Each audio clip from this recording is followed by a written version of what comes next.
It's one or the other. We have music or we have my voice. Check 1 2. Right, we're doing some new technical stuff here. Let's see. Let me know if you can hear me,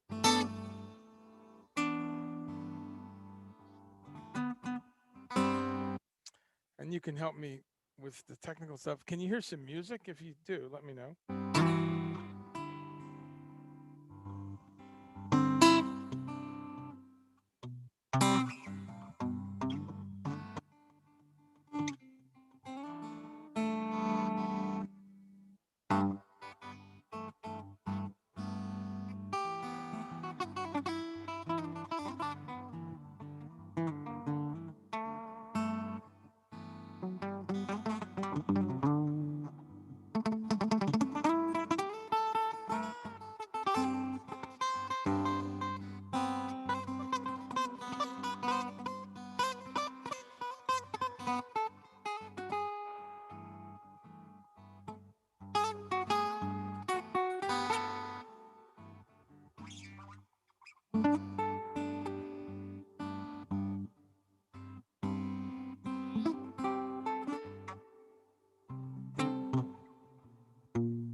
Let's try this. All right, and welcome to WDRE.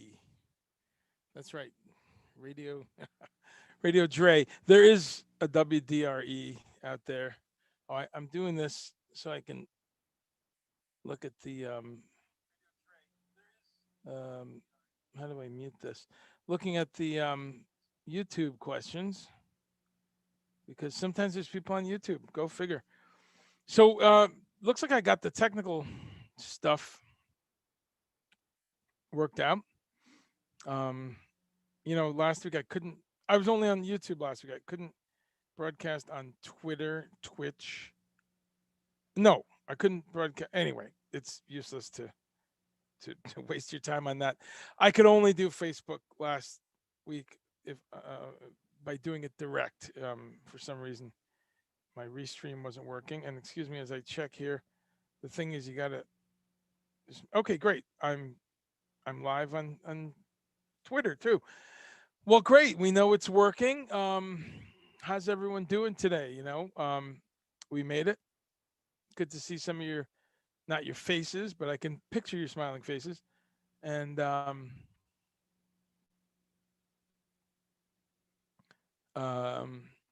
Les Crookshank, good to see you, bro. and again in this format. So hope you're doing well. Hope you're keeping busy. RB Kratz and Lori, that's great, and that's why it's Meatless Monday. Strangely enough, yes. So that's great. Um, Bassam says, "Stop the stealing." Exactly. You're right. I should add. Is it parlor or parlay? With the MAGA people, be going with the French pronunciation. I bet because from the people who brought you freedom fries, new parlay. So we're experimenting a little bit today with some new stuff. I'm kind of in a new part of my studio here. I did a performance Saturday night, and I moved some stuff around. And I've got some new reverb. Let's see if the reverb works. Um, Let me know in the chat if I'm. Hello. Am I in a cavern? Check. Hey. Hey. It's a hall, actually. What do you think? How's this hall sound, Les? Les is my resident um, sound person today. Um, Kurt, what's up, cuz? How you doing, man? You said you were doing slowly going to a more vegetarian, plant-based sort of a thing, adding little things here and there. Tell me how you're doing. Actually, I'm gonna have some guest action from the Caribbean coming up soon, so stay tuned. Also from Israel and Japan. I'm working on a bunch of cool stuff. But we're going to be real local in 2 weeks. We're going to have someone from right here, someone in Nashville today, and also in a couple of weeks we're going to have someone from the Sunflower Diner. So we'll talk about that. But let's see how everyone's doing. Les is doing well. Nice to see you doing the videos. Oh, thanks, man. In person one day. The hottest and funniest golf course video. Okay, I'm ready for that. Is that the well, that could go a bunch of different ways. But if we're talking golf and fun, then we're talking about often our outgoing president and his golf course, where he's going back to the golf course. Do you guys hear the reverb? I'm experimenting. How's this? How about, hey, yeah, yeah. Now it's,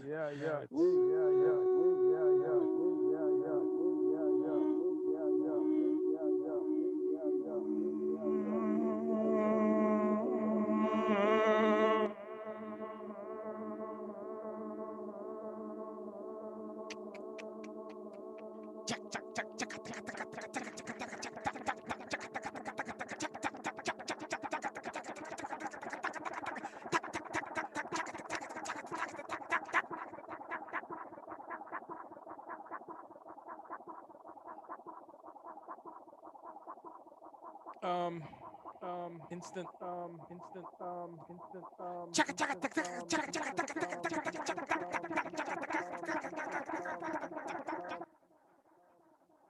right. Okay, enough of that.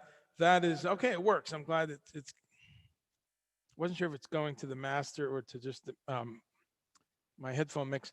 Thank you for some technical assistance here, folks. Um, that was the little Ramayana monkey chant. Some of you may remember the Indonesian Ramayana monkey chant. Bassam, you had a flashback. Bassam, were you on the island of Bali doing the monkey chant, the monkey dance? Because that is the shit, you know. Well, let's get right to it.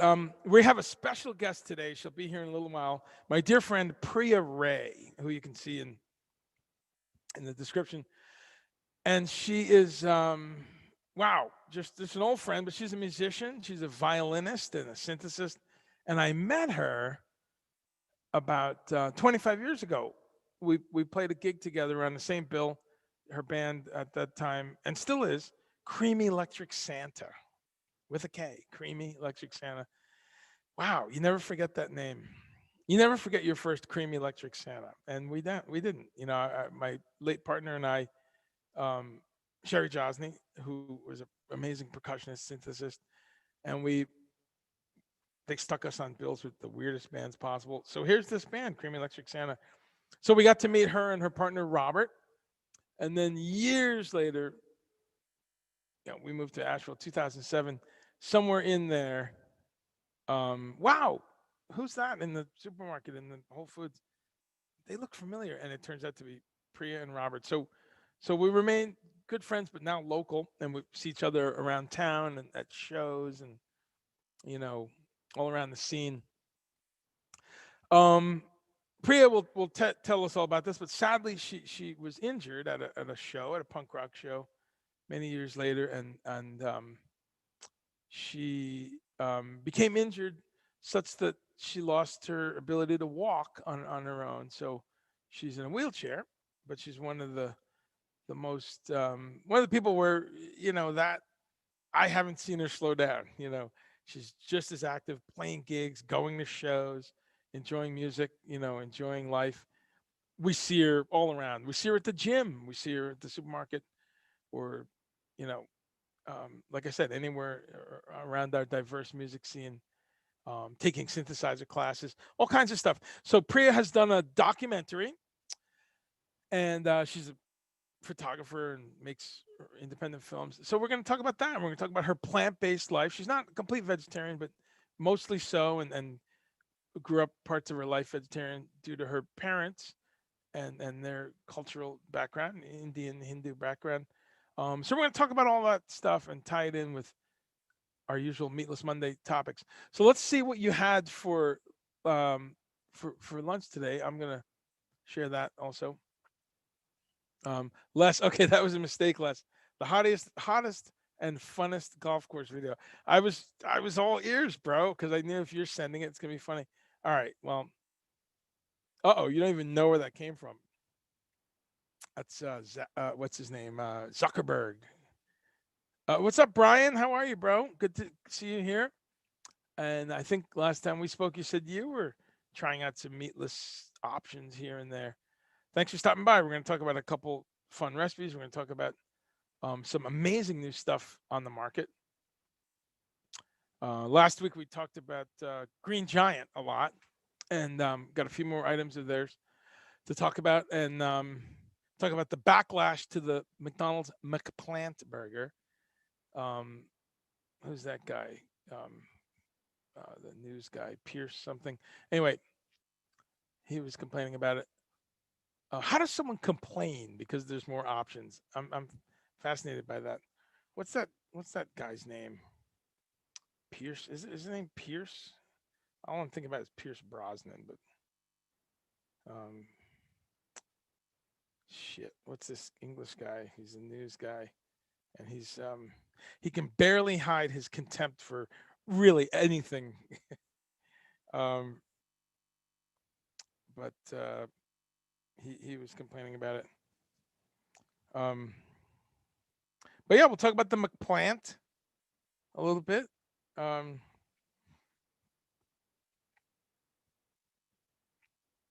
we'll talk about these great new products from Green Giant. Oh, Piers Morgan, that's his name. Not Pierce. Piers Morgan.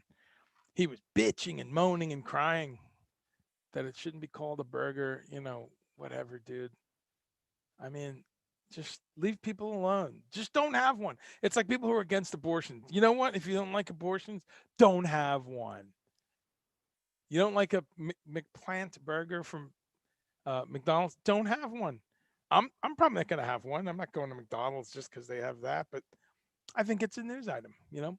So okay, echoes. You're right, Les. Uh, Scott, what did you have today? Good to see you, buddy. I've had the vegan tastings. Wonderful breakfast. Just egg, spinach, and jalapenos. I just bought some jalapenos. Nice. Vegan sausage patties. Cauliflower pancakes. Wow. Cup of grapefruit juice. Lunch was awesome. Kale salad with sunflower seeds and cranberries. Oh, so healthy. That's great. Um, Kevin Ritchie. Oh, the Jade Warrior do a monkey chant. Did not know that. I'll have to check that out. I'm not familiar enough with Jade Warrior. Good band though. Where's my Gaiaki? That's my plant-based drink right now. Zach, uh, Zach Nelson, good to talk to you again, buddy. It's been several moments. Um, and I saw your reply just as I was getting ready to do this. Um, the Beyond Sausage Patties. Are you using those, Scott? My buddy Zach Nelson's asking. Um, Mr. Bungle did indeed fold that in. Yep, yep. But if you can find the video of the original thing, it's these men in a semicircle in kind of twilight in Indonesia, and in this beautiful stone, uh, you know, courtyard kind of, and they're kind of naked down to the waist and like traditional garb on, and shoeless, and kind of some of them are painted, and there's fires, and wow, that's some heavy shit, man. And when you hear, I don't know what it's like in person, but when you hear a really good stereo recording of 50, 60 people go chuck, chuck, chuck, chuck, chuck, chuck, chuck, chuck, chuck, chuck, chuck, chuck, this arrhythmic thing. I'll never forget hearing that when I was, a teenager, listening to New Sounds Radio in New York City. That taught me so much. New Sounds, which is still broadcast on the web. So let's see. So Zach, the Beyond Suspects, I've never had those. I know you're talking to Scott, but I had the um I had the Beyond sausages, which scared me. I mean, they were like the British style bangers, like this. You know what's interesting though, and to the Piers Morgan point, because sometimes I encounter this, and again, I've been in the natural foods industry for over, close to 20 years. Somewhere between, like, I don't know. I lost track after about 17 years, but co-owned a natural food store, managed and co-managed a co-op, and I was a produce manager. I was a general manager, did all kinds of stuff. But one thing I did was go to a lot of trade shows and try everything. I mean, you just try stuff just to see, is it worth ordering? And every once in a while, you had something that was incredible, and you said, "Oh man, 6 cases of that, 10 cases of that, spread out over, a month long period or whatever." You just knew stuff was a hit right away, and I had that Beyond sausage, and it was great. But to the point of some people who complain that the word sausage is used, or burger. Let's remember, a burger is not an animal product. A burger refers to a disc pressed into a shape, something pressed into the shape of a disc, and fried or grilled or sometimes baked. And if you study food history, which I do a lot, you'll find that throughout history, meat was very expensive, and still is relative to other protein sources. And I know during COVID, it's gone up in some areas, astronomical, right? I've read some stories of some parts of America where just basic chicken and pork, and of course beef especially, going up because of demand, because of different impacts. And something we've talked about in this show a lot, the people in those slaughter plants are very high on the infection list. So animal flesh, animal protein as a um, as a chunk of your budget has always been, quite a, not an elitist thing, but quite a special thing to be able to afford.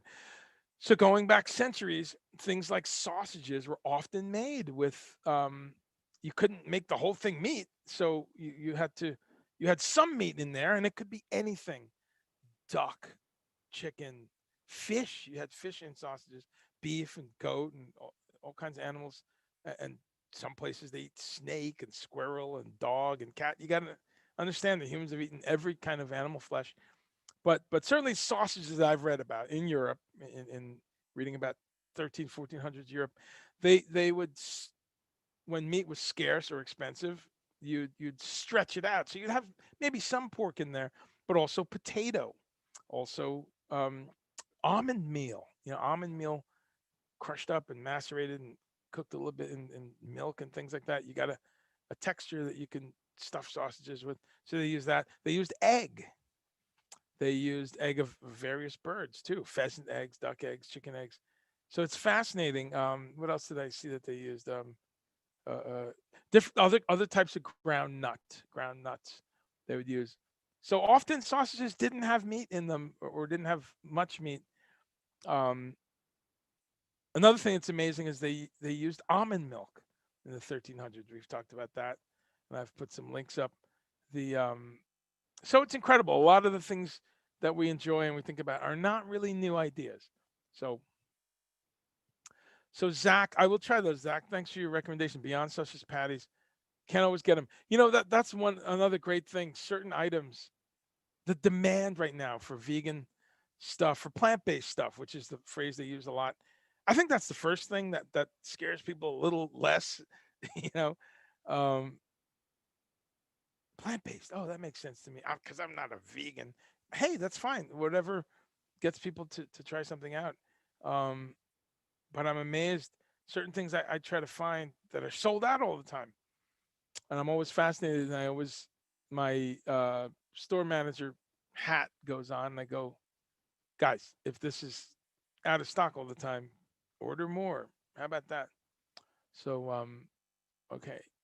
So my setup's a little different today. So you're gonna see me kind of stretching over to get.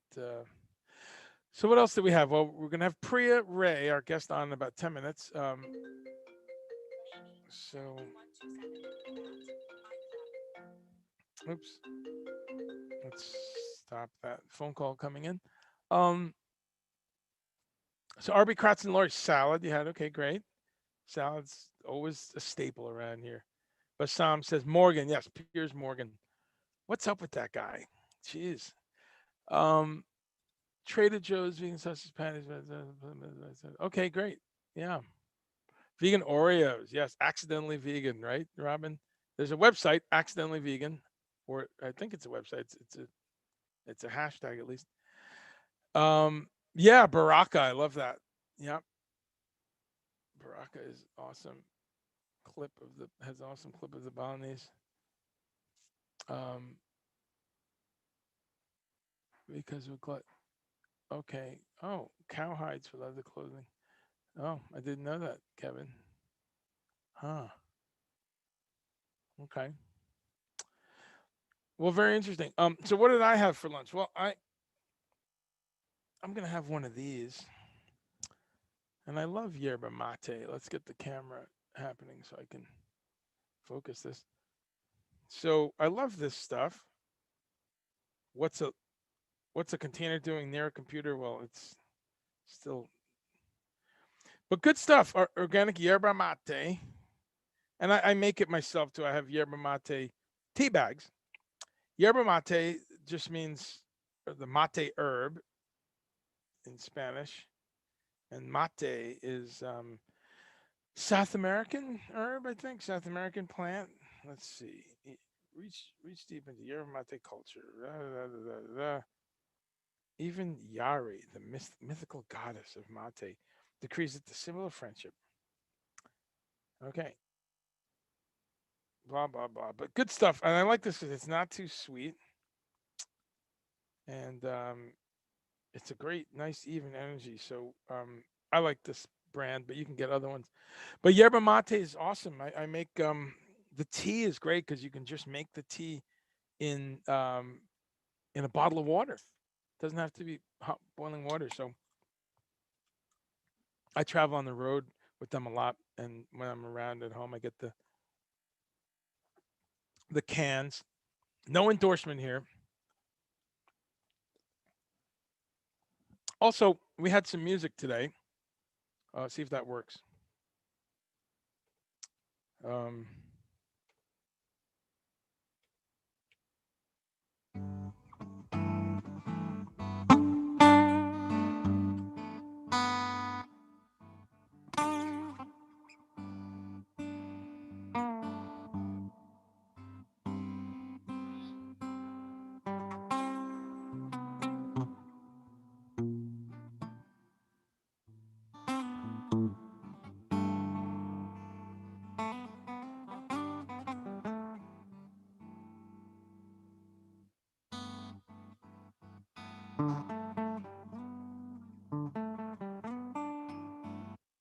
there you have it. My new hit single.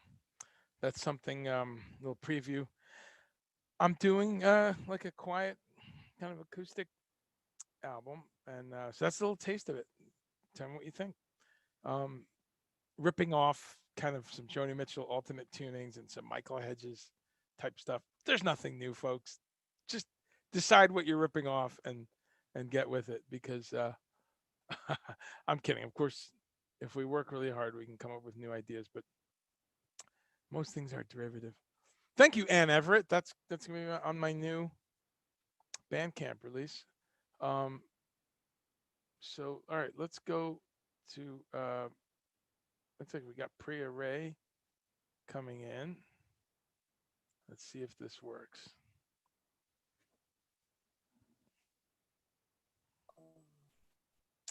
Okay. Priya, can you hear me? I can hear you. Can you hear me? I can. Hello, hello. Hello. Hi. How about now? Yeah, I can hear you. I could hear you before. Okay, great. Something is weird.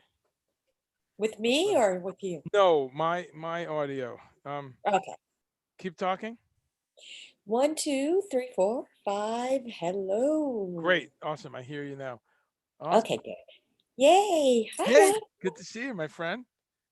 Good to see you too. Woo, woo. Um, I'm trying out a new setup here, so I'm still getting used to the where the inputs are coming from. I get it. But I understand. how are you today? Good. My pain's a little, but I survive because. You do. You're a survivor, and that's the first thing people should know about you. I was telling folks before you came on that we met about 25 years ago, I um, know. on a gig, and In the 90s. I know, good Oh my old 90s. God. It seems like just yesterday. And the 90s are still here in spirit. We have, It is. you Yes, know, they are. a lot of great music and a lot of good things. Yeah, yeah. Um, and then we just ran into each other. You and Robert we were in like Whole Foods or something. It's like, wait a minute, it's I know, like it's so funny because like when you're in a band, you meet so many people and you don't really remember everyone and but your face, like for some reason, I was like, where do I know this guy from? He's right, so right. familiar. So it was just like it was funny though, because I totally remembered you from Yeah, so long ago. likewise, likewise. Now you guys, well, first off, you never forget a band called Creamy Electric Santa. I mean, I know. that's you know, uh, Or a band called JFK LSD UFO. this is true. We had Like I remember when we were driving and we got booked with you guys. I was like, "What is this band, Jay?" Like we were like talking about it on the way, on the way to the while gig. we were driving in the van. So it was funny. That's great. That's great. Yeah, Well, okay. We're gonna jump around and we'll come back to some music stuff because, folks, again, this is Priya Ray, and she's a musician. She's a photographer, visual artist, um, activist, violinist, synthesist. What did I leave out? What else would I be on don't your? know. I'm so many things. You are. You're. I'm a woman. I'm Indian. I'm American. I got dark hair. I don't know That's yeah. That, that all these that's things. that's a pretty good. I love it. That covers most of the bases. Yeah, yeah, You're but always doing something and a real inspiration. And I was saying to folks, one of the things is that you're a, a DIY able, is that how you pronounce it? Activist, right? Is that yeah, how you pronounce that? DIY able? yeah. DIY able. DIY able. Yeah. Can you explain that term to people? Yeah, so as we mentioned before, I was in a band. I'm in a band still, but it's a DIY band. So for people that don't understand that movement of music and art, it's like I don't know. I mean, DIY can be anything, but it's literally like do it yourself. So in the '80s and '90s, a lot of bands and artists just decided not to, it's like in the 70s and the 60s and the 70s, it was like labels or like a gallery. And then in the 90s, 80s and 90s, people started thinking like, why do we have to wait for a label? Why do we have to wait Right. for some, we have a space here. Let's do art shows here and music shows here.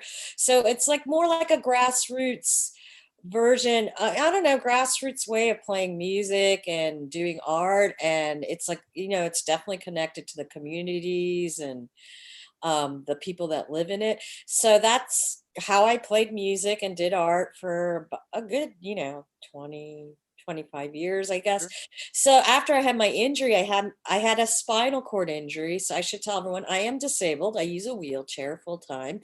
And I had a spinal cord injury in 1999 where I fell through a skate ramp thing. I don't know, I don't skateboard, but it was like a half pipe. So for those who know what skateboarding know what that is, but for don't, it's like, I'm sure you've all seen it. It's like, like they call it I'm guessing they call it a half pipe because it's half of a whole pipe, I That's guess. right. Yeah. So It's it goes like that. sure. And I was on the deck of it and I fell through and Oof. ended up having a spinal cord injury. And as I did my recovery, I moved in with my parents for a couple of years to kind of get used to being disabled. And I was very fortunate. My partner and bandmate um, was there, and we continued on with our lives. And I decided I wanted to still do what I had dedicated most of my life to, was like playing music and making art. And so I wanted to continue. And that was when I realized, like, oh wait, I don't know, I just felt like the DIY scene was like really inclusive to people, like people of color and women and all these like things. I've done benefits for in my band before I had become disabled, but it wasn't until I became disabled I realized how not inclusive the DIY community is. And not necessarily because they didn't want to include people, but it's just like the animal of what it is. It's like Right. you find a space, you turn it in. It's almost like this guerrilla style of doing shows, and Sure. sometimes you have a generator and you do it out in a field. So, and these places aren't always accessible. There'll be stairs and Right. stuff. So I totally understand that, but the thing that was bothering me was that they just weren't informing the community about the accessibility. Because one of the things I think is great about a DIY community is when you are a young person in a community, let's say a teenager, and you feel a little bit of an outsider for whatever reason, this is the community that you could be a part of. And Sure. that's how it was for me. So then I started thinking about disabled kids and how they feel like outsiders because their bodies aren't working like everybody Everyone else's, around them. and Yeah. so they naturally feel like an outsider. And how great would it be if a disabled kid could connect with some other kids in their community that also feel like outsiders. And so I started thinking we need to like inform the community about the accessibility, whether it's doable. And I always say you can write it's ADA friendly, which is means you can get into the space somehow, see the event, whatever's going on, and leave. So you might not be able to use the bathroom Sure. or access a part of the space because it's not accessible. So that would be called, I would call it an ADA friendly environment. Then you have an ADA accessible environment, which is compliant to what the ADA says an accessible space is. So door sizes, bathrooms, Sure. being able to access the entire space. And then there's just places that are not accessible, and you should just write that. And I always tell people like, and always put a phone number or an email.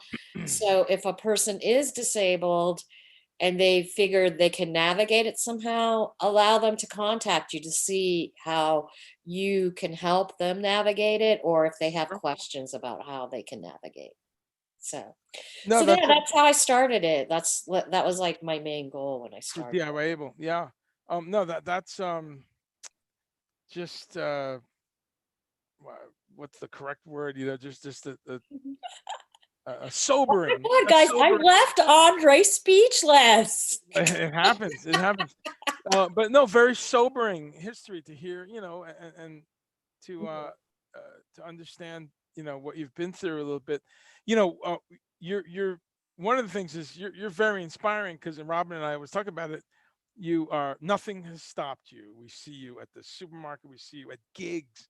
We see as we both know, we love music, and Yeah, there's if it's anything kind of punk rock or experimental or really cool band coming through, like Richard Lloyd from television. I remember seeing you there. yeah. We see you at these shows. We see you at the supermarket. We see you at the Y, and I want to talk about some of these accessibility things. And we see you at the farm market. So we're going to segue to that in a minute. Natural Yeah. foods.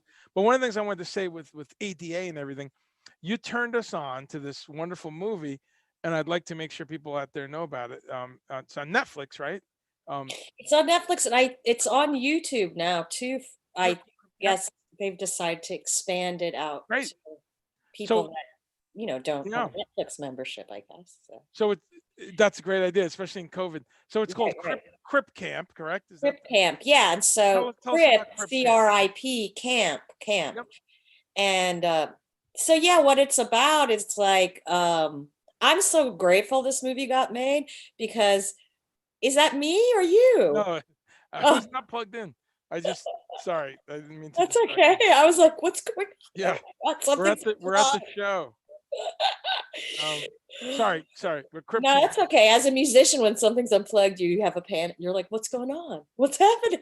Okay, so anyway, Crip Camp, um, it's such a it's just a great movie about history, about how people connect, about how humans connect and make something happen.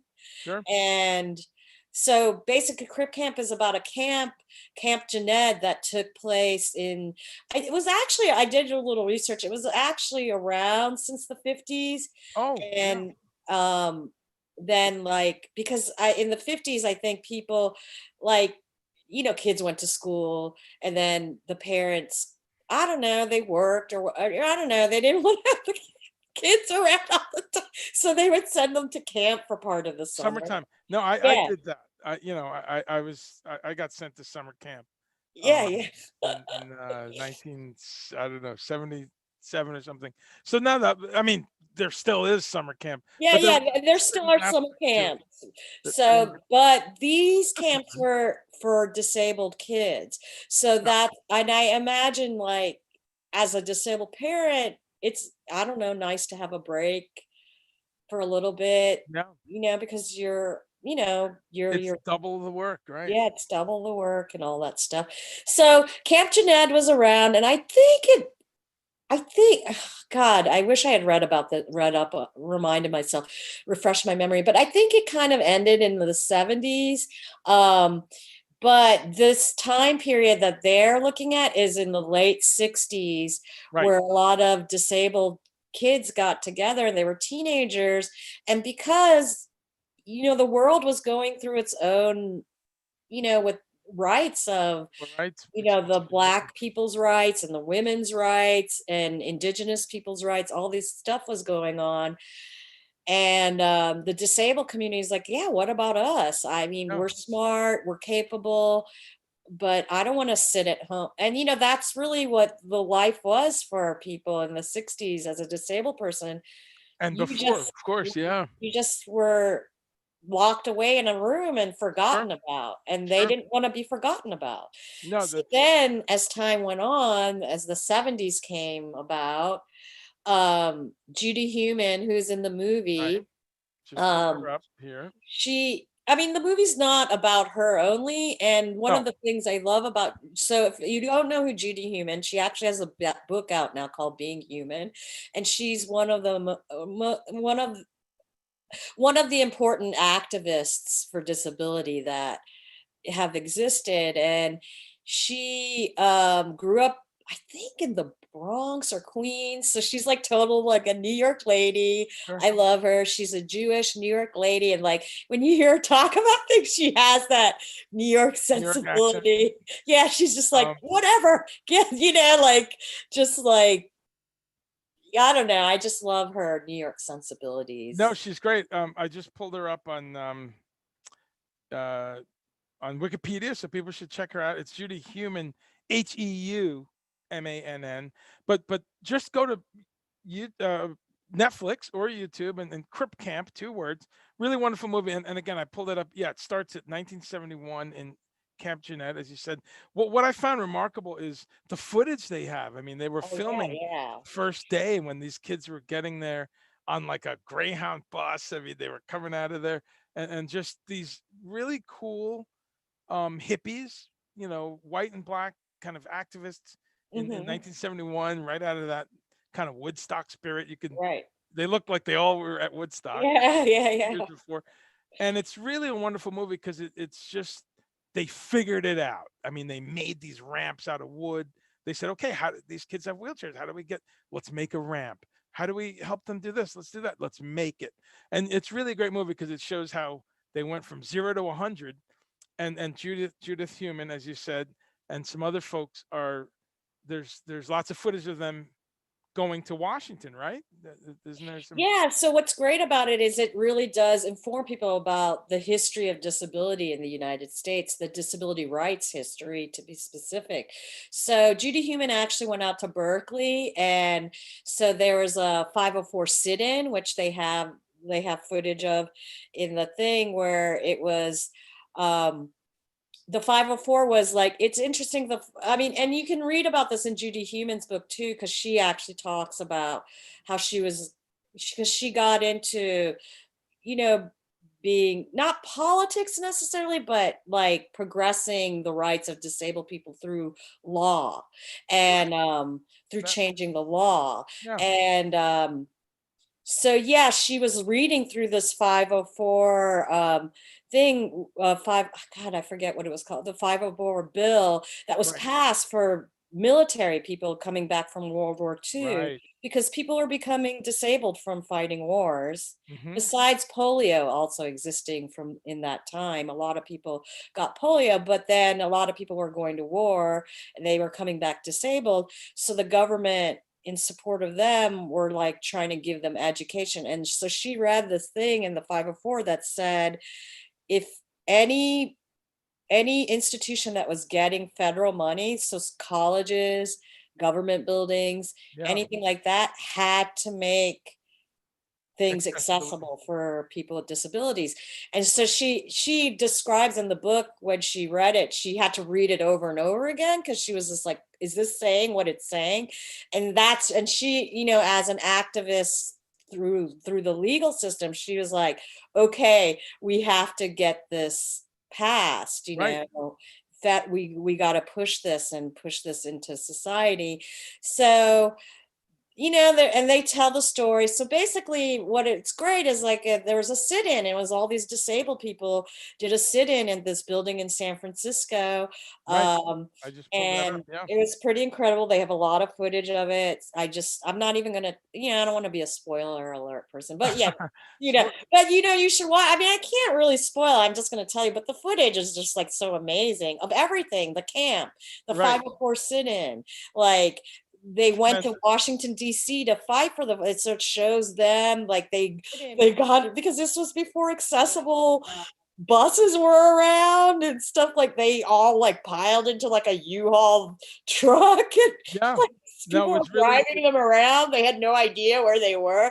So it's just like, and I've actually been, just like with the band or just me moving, I've actually had to travel like that. It's really weird. It's like really, I mean, in this day and age, when you ride, there are buses and stuff, so you don't have to do that. So if you're doing something like that, it's because, you're choosing to do right. it It's as for punk rock some reason. as it gets. Yeah. Yeah, so, I've actually ridden around in trucks and stuff like that just because it was like something I had to do for the situation. And it's kind of scary and disorienting when you're like in a truck with no windows and Yeah, there's like you're not strapped down. It's just like a sure. bizarre, it's really bizarre. So yeah, it's Yeah. just like I was in a truck with no windows, but eventually the charges were dropped, so we worked it all out. But no, you're right. That's what they went through in that section of the movie is amazing. And for folks, the section 504 that you mentioned, it's section 504 of the rehabilitation. Yeah. Rehabilitation Act of 1973. And it's really, as you say, a very dramatic part of the movie where Judy realizes, wait a minute, this applies in this Oh, way, and we yeah, can, this applies to me and people like yeah, me. And one of the things I really love about the disability rights movement is they included everyone. So, yeah, disability doesn't look the same, and it could of be, course, some people can walk, some people can't, some are blind, some are deaf. And yeah, so I love like scenes like they wouldn't start a movie, start start something till interpreters came.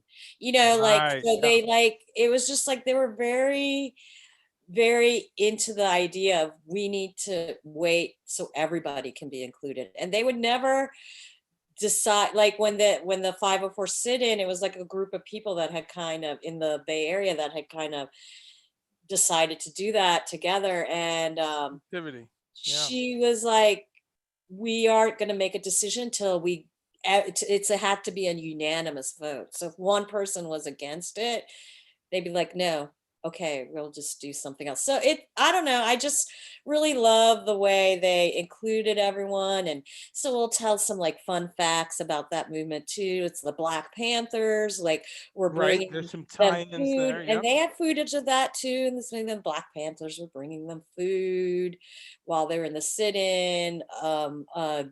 A lesbian co-op, I think they were called Brick Hut. I can't remember the name of the co-op, but they actually came and helped people like take showers and shampoo their hair and do stuff Right. like that. So it was like a movement that, everybody, allies were important, and they were all there. So it's really great.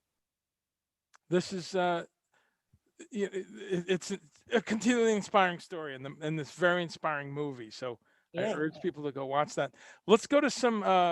I'm going to see on YouTube if there's any questions too, and we're going to segue here a little bit. And Scott says, big fan of DIY. Was there the genre music? Yeah, and really punk rock is DIY. That's Yeah, yeah. we're all young I punk mean, rockers. I think the DIY movement did start through the punk rock, but Sure, then in the 90s, I think everybody was kind of spread out. doing it Yeah, that way. So I feel that's yeah, why I just like to call it the DIY movement, because sure. I felt like it applied to other genres of music, like Well, metal, yeah, and experimental, certainly indie right. rock, all that stuff. So Certainly the music we do, yeah, you yeah, know, definitely. experimental music, the music of unemployment. But Yes. but yeah, DIY, it comes out of, making your own t-shirts, and we had to make our own. We're literally old enough that we actually cut and pasted, right? We would go to Yeah, or we Kinko's. like made burn screens with a light Sure. bulb, and we're sitting on the floor You know, screaming, doing all that stuff. that's So it. And you sleep on floors on tour. So yeah, let's see who else. Oh, Robin's here, of course. Robin says, Priya is yeah. a dear friend, Wow, has wow, taught me wow. so much. Yes, Robin is a parking lot warrior now, and she's taught me so much because, let's explain something to people too. And I want to see if you have some pictures. When there's a handicap spot, there's often a spot next to it with the hashtag. It's a Oh yeah, I have a picture of it. Do you want me and to show yeah, you? and I was lame because sometimes if I was in a hurry, I was running in to pick something up or just running into checking a hotel or something. I've been guilty of pulling into that spot next to the handicap with the hashtag. And she said to me once, "What are you doing?" I said, "Well, it's not." She said, "No," and she explained to me that's the spot. If folks have a van like yours, where the what it's called, the little mechanical part that lifts you Yeah, a in and out. lift. Yeah, A a lift, lift. yeah. So tell us about that and tell people how important that is to stay away from these spots if they, not Okay, so I guess what I'll do first is I'll maybe show you some Yeah, people that can have we? violated, so people understand what we're talking about Yeah. here, and because And pictures. then I promise, because some people, we're going to talk about food. We're going to talk a lot about Yeah, we will food, talk about food. but we're going into just some biography here first. So Yeah. let's see if we can. Can you share, or do I have to do Yes, something? I can do it. I can do it. I think. I'm What just is it never sure saying? if I have to. Host. Oh, you disabled screen sharing. Wait, So let's see. How do I? Uh, let's see. Allowed to. If I make you a co-host, can you? yeah, yeah. I think someone did Oh, that before. They were all right. like, Let's see if it all blows up. See if you can do it now. oh yeah, yeah. It's totally working now. Okay. All right. So we're gonna see some pictures here, and you can. Okay, so let's full screen that. Oh So boy. yeah, you If see, so here's like what Andre was yes, doing. Robin, are you So hearing this, Robin? I'm so guilty. I used to do that. Folks, some of you probably did that too, right? You go, oh, it's not really the spot. So okay, so what? Tell us about that. so I'm going to show you another picture here. So here's like, so this is like, so here, this is an apartment complex I used to live in, and they were like, they would always park in the spots. So this truck was actually parked here in the lines. And I told them like, hey, because the handicap spots were like right in front of the building. So when people were moving in or That's good. moving trucks would come, you know, I understood like, it's the front of the building, it's an apartment building. So Right. things like this happen. But a lot of people would park here in these lines. Right. And I would just kindly go tell them like, oh, when you park there, you're actually making that inaccessible. Screwing me over. Yeah, you're making two spots inaccessible instead of one spot, because what it is when I pull up with my van, and I'll show you footage of me so you can actually see me at the YMCA. The YMCA. Right. That's one of Like, the. so I have footage of me like getting down. So what that is that's for people that have ramps or lifts, so they have enough room to what do you call it? Deploy that lift Right. or Get in and out of the van. ramp, so they can get in and out of their Sure. car. Sure. And the reason these are, the ADA was passed 30 years ago, and that's part of the ADA is every public place. The ADA, which was passed in 1990, so 30 years ago, and also they show that in the Crip Camp. So I suggest Right. They watching do. that. So so I suggest everyone watch Crip Camp so you don't constantly have to ask disabled people about disability history. It's it's a it's stunning movie. it's such Stunning movie. a it's a sore ignorance that a lot of Americans have, and I personally think it's not doing a service to kids, not teaching them No, this in that's true. school. And But that's another subject. it is. Sabina is here. Hey, Sabina, our good friend from Germany, and she says actually the U.S. is very advanced in the inclusion of disabled compared to Germany. Something to be proud of. And I love Sabina's attitude about stuff because she's always direct and just, and that is something else. How about that? So we have something that Germany, which I'm a huge fan of Germany, and the efficiency, and the beauty and the cleanliness, and how people cooperate on the highway and stay in the right lane unless they're passing, all kinds of cool stuff. But she's saying they don't have it together on the Yeah, disabled stuff. because I Did you think know in that? America, we do complain a lot in America, so I do understand that. Sure, for good But reason. yeah, if you look at the rest of the world, it's not as accessible as America because we have a law here. So Right, every city, when they build a city, they have to have curb cuts. They have to sure, have accessible parking. right. They have to have it. It is the law.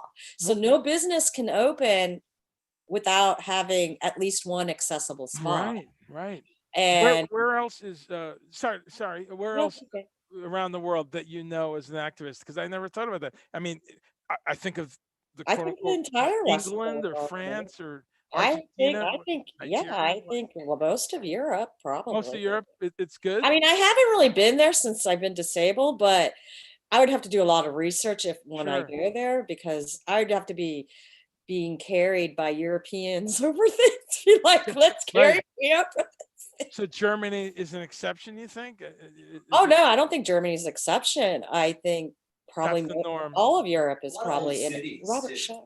You know, I'm trying to think. I've been all around this country. I'm thinking, I've seen people in wheelchairs, and I'm getting the sense of Holland, Netherlands being pretty good. I'm picturing, Yeah, I don't know. I haven't really been there. So, yeah, I mean, and I do think there are countries like I feel like I bet you Japan probably does some stuff because right, I don't know, like kind of having this idea of, because let's just face it, as you get older, you're more likely to have a disability because your body breaks down over time. sure, So it leads to disability. And I feel like countries where they're, I don't know, maybe thinking of the elders and their society, sure. maybe they do things like that, but I don't know for sure. Yeah, no, that's I something. just remember when I went to Japan when I was in high school, they wore masks there, by the way, which I always thought, I was like, oh, they Yeah, wear masks here. So, like, when we all had to start wearing masks during this pandemic, I was like, well, that's what they do in Japan. So, whatever. decades. Yeah, So now we have yeah. to do this. So that's fine. Yeah, and in general, there's all kinds of things they do that I wish we did. But okay, so let's see who else. So Robin says, yeah, very dramatic part of the movie where they crawled up the Capitol steps. Yeah, that was Yeah, amazing. the capital crawl. Scott has it in his queue. That's awesome. Don't believe it. Hashtag parking space. Yeah, the co-host works. Separate schools. So in Germany, there's separate schools for handicapable people. No individual interpreters. We have parking spaces. Okay, but still separate schools. I got you. And So so in America, that's a huge thing because like which happened with the Black Rights Movement, the right, segregation. So what Judy Heumann and the activists in the 70s said that's not right. Disabled people should be shouldn't be incorporated segregated. in the Yeah, mainstream. We shouldn't be segregated no, because we're disabled. that's a big thing. So So in that's interesting to Germany, hear. obviously they're segregating the disabled community there. Yeah, it's and she says they don't have the interpreters. So okay, so Germany, even my beloved Germany has, as I always say when I talk about other countries, nowhere is perfect. I No, never true. say that places are perfect, but of the many things I know that Germany needs to work on, I'll add that to my little list. Um, one thing for sure, though, is they have health care. So that's another thing for a handicapable person who might need certain prescriptions, need different things in their But life. that might also be like an issue too, because a lot of like what a lot of people with disabilities say, they don't want to be defined by their medical No, by their medical symptoms. of course, Like that's like a cutting edge. Like they have the healthcare there, but maybe because they don't have an ADA type law in Germany, but they have a healthcare for every citizen. sure. So maybe the downside of that is like people with disabilities are looked in the medical sense instead of as Um, people that happen to that have be, some yeah, medical issues because of their th- disability. that might be something to find out. Yeah. Regardless, though, that they're not in the problem we are in America. For instance, if you're Yeah. Yeah. and you have diabetes, you're Right, not right, right. you're not Yeah. like juggling insulin costs and rent. So Right, right. anyway, any chance to bash American healthcare, I'm there. I'm there. It's like No, candy. I agree. I So, mean, America does need to work on its healthcare so poor yeah, people can get medical care. that's right. So speaking of taking care of ourselves, one of the places that Robin and I love seeing you, um, and you became a staple because I think you used to also sell some stuff there. We would see you at the farm market. So you're someone who really is dedicated to taking care of yourself, and you're into natural food. You're into a mostly plant-based diet. I know you're not vegetarian, but you eat a lot of vegetarian food. Your partner's Mhm. vegan. Tell us a little bit about what brought you to support things like the farm markets and your environmental side. Oh, Tell us about that. well, I always like to go to I like to eat vegetables. I do eat meat on occasion, but I I like vegetables as Yep. well. And so, I don't know, it's just something about I want to support the local Asheville. We live in Asheville, North Carolina, and Asheville area has a lot of local farmers. So I like to support that, the local farm industry. And I don't know, there's something about getting vegetables that are just like grown instead of however the vegetables are getting to your grocery store. They're coming in trucks from a faraway Sure. place. California. So, and vegetables, and I have to say, I did not like beets till I came to Asheville, because Asheville, that's like a big staple item food here is beets. And I only ate It's okay. canned beets Yeah. when I was a kid, and I was like, ew, these are gross. I don't, and then it wasn't until I came to Asheville, like people were actually had the fresh beets and were cooking them. I was like, oh man, this is good. And then so as I became an adult, I realized, oh, vegetables taste so much better. Like fresh, Fresh. Oh my not God. canned and all those things. I Right. mean, I don't, I mean, I understand like canned is like a way to like preserve something and be able Sure. to eat Sure. it. Like if something happens and you need to food, that's a good way to eat food and preserve it. But Absolutely. if you don't need to, like fresh vegetables, I think are the best and they taste so good. Absolutely. Yeah. And yeah, I'm a big fan of canned black beans and canned chickpeas, but yeah, I don't want to eat canned corn or beets or something like that. Canned Um, beets, though. tell Canned tell beets us are canned beets what? Oh, the worst. Right. they're the worst. I I'm remember those like, in grade they school. don't do justice to the beets, No, by the way. I got some beet Beets are so greens. much better than canned beets. Yeah. You remind me, I got some beet greens I got to steam before Oh, they I cooked. know. Tell us a bit about you had said we've talked about this for years, and you said growing up with Indian parents with Indian background. Tell us a little bit about the vegetarian foods and So culture yeah, and how you growing up, like my parents moved here in 1965 when there weren't a lot of Indians and there wasn't a lot of Indian restaurants and stuff like that. And Indian culture actually has my parents not so much. My parents were definitely meat eaters. They're from Kolkata, which is um, near the ocean. Fish. They're known for being a lot big fish eaters. right, And my father was definitely a meat eater. Like he would eat things like I would be like, oh, gross. So he was just like loved meat. right, He loved it and he enjoyed it. So but there's a portion of India, northern India and southern India, where people are vegetarian due to their religion. And it's like a religion. I don't really know much about that, but it's like a religious thing and a cultural thing. So they don't really eat meat. And, just as a kid, the Indian professors, like my dad was a professor of engineering, and we would meet other college professors, and they'd be vegetarian and they would eat stuff. So it was always like something that was part of my life. in and out But of yeah, yeah, in and out. Like my family ate meat, but other people would have vegetarian. And when my family would invite people over, they'd be like, "Oh, they're vegetarian, so we got to cook this for them or that." So it was always something. But yeah, like then when vegetarianism started growing, I just always like thought it was funny because Indians like they eat vegetables and they make things out of vegetables and they're really delicious and sure, yummy. So yeah, so then when I like America, they were like the veggie burger, the veggie hot dog, the veggie bacon, the veggie this. I sure, was like, the veggie burger I can kind of understand because the burger is like a patty and you can make.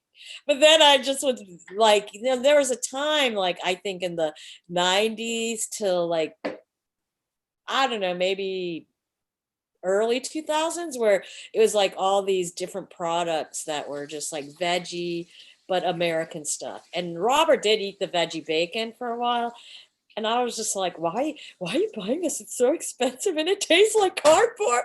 right, right. No, there was a lot of products just didn't have it going on, and then there still is a trend. We were talking about this last week and earlier on the show.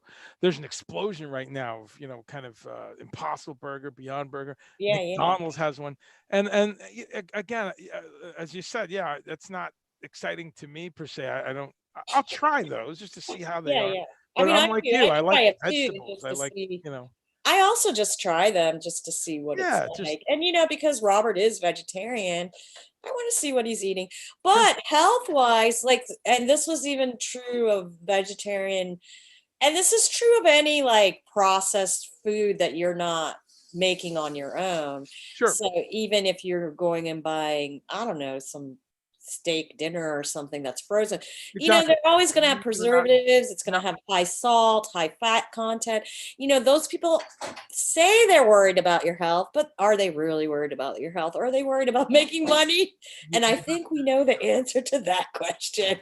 yeah. So yeah, like I think in America we just started realizing like people were vegetarian, and they would just like they would stop eating meat, but then they would eat a lot of carbs, or they'd eat Absolutely. a lot of these vegetarian foods that had high salt, Bag of high potato chips. carbs, Yeah, high, cholesterol, and all these things that weren't really, sure. it's like you were healthier just eating meat, That's really. right. Cholesterol if they're still eating cheese and milk and yogurt, right. Yeah, yeah, and they're melting a bunch of cheese and eating a Yeah, bunch of yogurt. They're still getting all that cholesterol, even though yeah, they're not eating meat. yeah. And so I think a lot of people that had become vegetarian in the 90s, I think found themselves having health issues, even though in their minds they thought they were being healthier by not eating Some meat. some percentage, yeah, I mean, Yeah, I'm not saying everyone, of course. no, I'm a just percentage, saying, yeah. but I I think that realization then, and tofu, I remember like in the maybe the late 90s or the early 2000s, like people they started coming out with studies on how tofu like affect, like how maybe, and I don't know, I think the tofu maybe in Asian countries, I think they fermented it and stuff. So it's I yeah. feel like maybe they weren't really doing that in America, so it was like Well, I no, don't really know, to be honest. I don't okay, know about that. that's honest, and I'll share with you a little bit on that, because I was in retail during that whole period, as you know, Right, right. and certainly, yeah, there's a percentage of health-oriented people who ate a lot of packaged food. They ate a lot of instant this and instant that, and a lot of soy-based stuff. The issue with soy was that, um, uh, we definitely in United States culture, especially, ate way too much of the TVP and the textured soy, the extruded Right, right.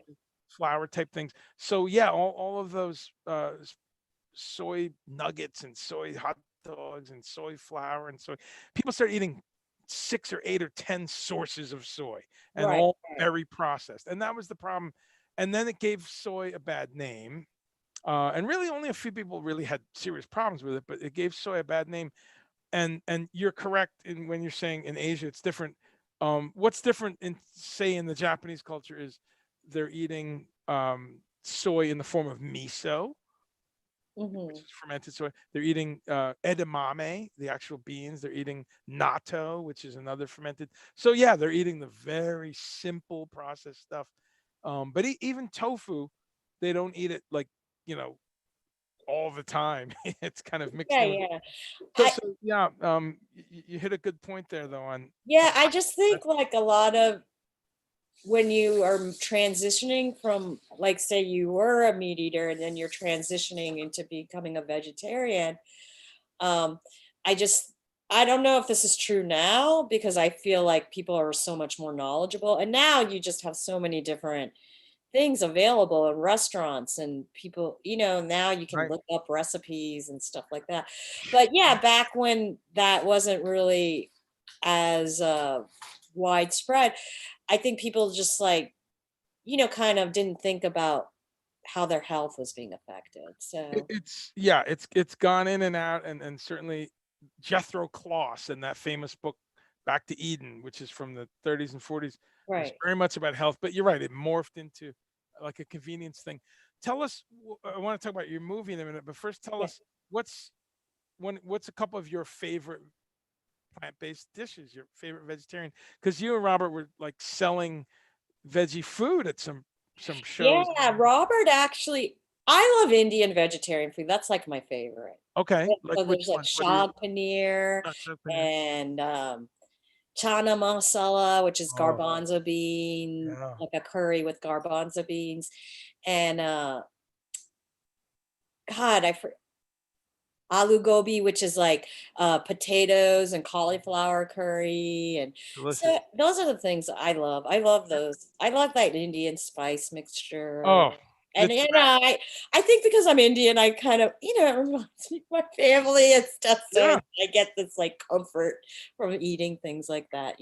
we have that in common, and I have, And I do want to say, like making stuff like potato curry and the garbanzo chana masala, they're Mhm. actually really easy to make. You just need That's to true. get the spices, but it's really just like garlic, ginger, some onions, some chili pepper, turmeric, stuff like that, like a curry powder. You can even get a curry powder it's like a mixture of all those things. Yeah, So you don't have to buy like turmeric and stuff separately. So yeah, it's really easy to make. And I just encourage people to make vegetables. right. How about Because that's vegetables? what Well, vegetarian. I okay. always used to tell Robert that because Robert, when he transitioned he never really ate that much meat all anyway, but when he did transition, he was buying a lot of the pre-made vegetarian stuff, and I would always be like, Get, yeah. what you should do when you become vegetarian? You should eat vegetables. Yeah, no, it's a huge thing, and I we would talk tell him about that that as all a the joke time. all the time. We talk about that all the time. And I'm just looking here to put a little link in for people. Um, but yeah, it's about cooking vegetables, and I share that with you, the love of spicy Indian food. And as you know, I was born in Guyana, South Right, America, right, right, which is just about 50% Indian, 50% African, maybe 48 and right, right. 1% English and Portuguese. But I grew up with curry and Indian food, and I have Indian relatives and Indian blood. And I mean, curry is one of the most important things in my life. So I hear you. It's so easy to make, right? It I is. just dropped It's really easy um to make. I dropped a link in here for folks. This is a series that Robin has turned me on to. This woman in India that's cooking, and it's YouTube's of her cooking, and she's cooking for children. It's a little village of like 30 children. Every video ends with the kids all eating, but Mm. it's her cooking in these huge pots because it's for Yeah, yeah, 30 for the whole people. village. Yeah, like in the rural areas in India, like I know, like I made some mango pickles and I was looking up tutorials on there. I love this one video. They don't even talk. It's Right. just these old Indian women cutting the mangoes, pouring everything in these big vats. And I'm like, I love this. It's They it's don't so even inspiring. talk. They don't even try to tell you what they're doing. They just like to show you. They're just like, this is what I'm doing. Yeah. Check I it out. I wanted to jump to your movie, and I'm going to put a link right now of the movie. Tell us a little bit about your documentary, and it's Friday. It premieres. Tell us about that. So, um, when the pandemic actually hit, I started going to this group called Crip Chat. That Okay. was actually people that they watch Crip Camp and kind of like, we should do something. So they started this group called Crip Chat, and it's meeting on Zoom every Saturday, and disabled and non-disabled people are welcome. So if anybody really wants to be a part of that, I don't know, reach out to me at DIY Able, and I'll send you how you join that.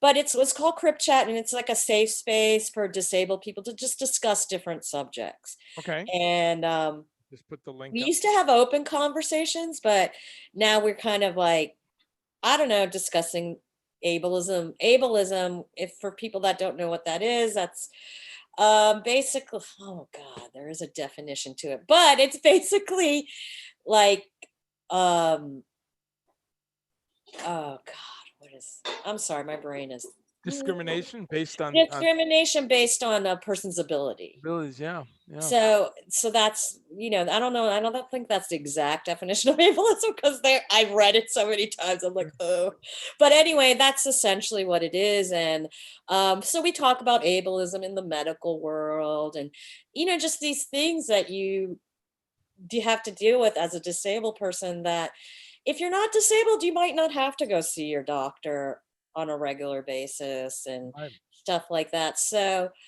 um, Yeah, it's shocking, like the experiences. So it's just like a great space where we've all been able to share different things that we go through. And I have to tell you, I was disabled for 21 years, and it was the first time I actually made friends that were disabled, that were people doing activism and doing things. And so, we would break off into our own little groups, like people that kind of had a better chemistry together or whatever. And we would just sit and talk about things. And I, I don't know, as soon as I, got to know people, I started noticing that when people have a specific disability, whether it's cerebral palsy or spinal cord injury, their ability is diverse. The Right. diversity of ability within that community is different. And I started thinking about that a lot. And so I was like, hey, you guys, you want to make a documentary called Disability on the Spectrum? And you guys can all film yourselves and we'll just Right. send it to That's a me. good And I've idea. never made a documentary before. I was like, just send it to me and I'll figure out how to make it into a documentary. So Wow. So I don't that was know. I just worked on it for like a couple of months, and every day that's what I just did. I was obsessed about it. And yeah, so I made the documentary. It's about 31 minutes, and okay. so The we're other gonna have a premiere this Friday, and the people that are in the movie are gonna be there, and I don't mm, know, we just wanted to kind of have a little celebration, and sure. then the reason I was making the movie is because I feel like once we break these stereotypes of what a disability is and what it looks like to people, then that's how we achieve our rights in our communities as disabled people. Sure. So that's kind Fair. of why I do everything I do, film, writing, the zines, the art, it's all about that. It's to break the stereotype of what disabilities are. And my dream and goal is that one day we can come to terms where we aren't ashamed of having disabilities. It's something we embrace, and it's just a part of our identity as Just a being different, black or yeah, brown or man or a woman. sure. Just disabled is just disabled, and that's what it is. I And just put a link up there for the event so people can just register at the Facebook event, right? yeah, yeah, and then I'll send an email out to everyone. Awesome. It says yeah, disability on the spectrum, and oh great, people have the links now, and your socials. It's Preppy, is that how you pronounce it? So my personal social is Pripee That's 6. that's um and that's on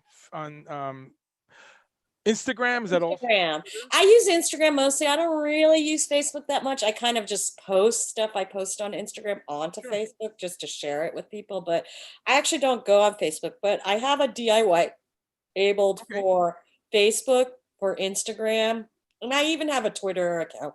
So But it's I at never use DIY. Twitter. I'm sorry. Excuse me. So it's at DIY Yes, Able. at DIY able. And I never Singular, use right? Twitter, so just like it confuses me greatly. So I Really? don't know, I Okay. could never get the hang of Twitter. I'm like, what Let's is it? talk. Yeah, I love Twitter. I think it's. I Oh think it's yeah, maybe fun. I'll get some coaching lessons with you. Yeah. What I love about it is you can screen it down to what you want. So if I want to uh, have some stuff about you know guitar effects or about there's one of my Twitter accounts is amazing maps where I get these different maps every day. And so to me, I can filter out the bullshit. If I don't like something, it's gone. Whereas Facebook, you're forced to, Yeah, you yeah, can you're shut because of things the down, but streets, the you can, whatever, the yeah, feed. you can avoid the commentary. But Yeah. anyway, for activism, which is what we're talking about, um, there's a way to sneak around the noise in Twitter. So let's talk about that Yeah, because yeah, you should there's a help me way. with that because I don't know, it Yeah. just really confuses me greatly. Okay.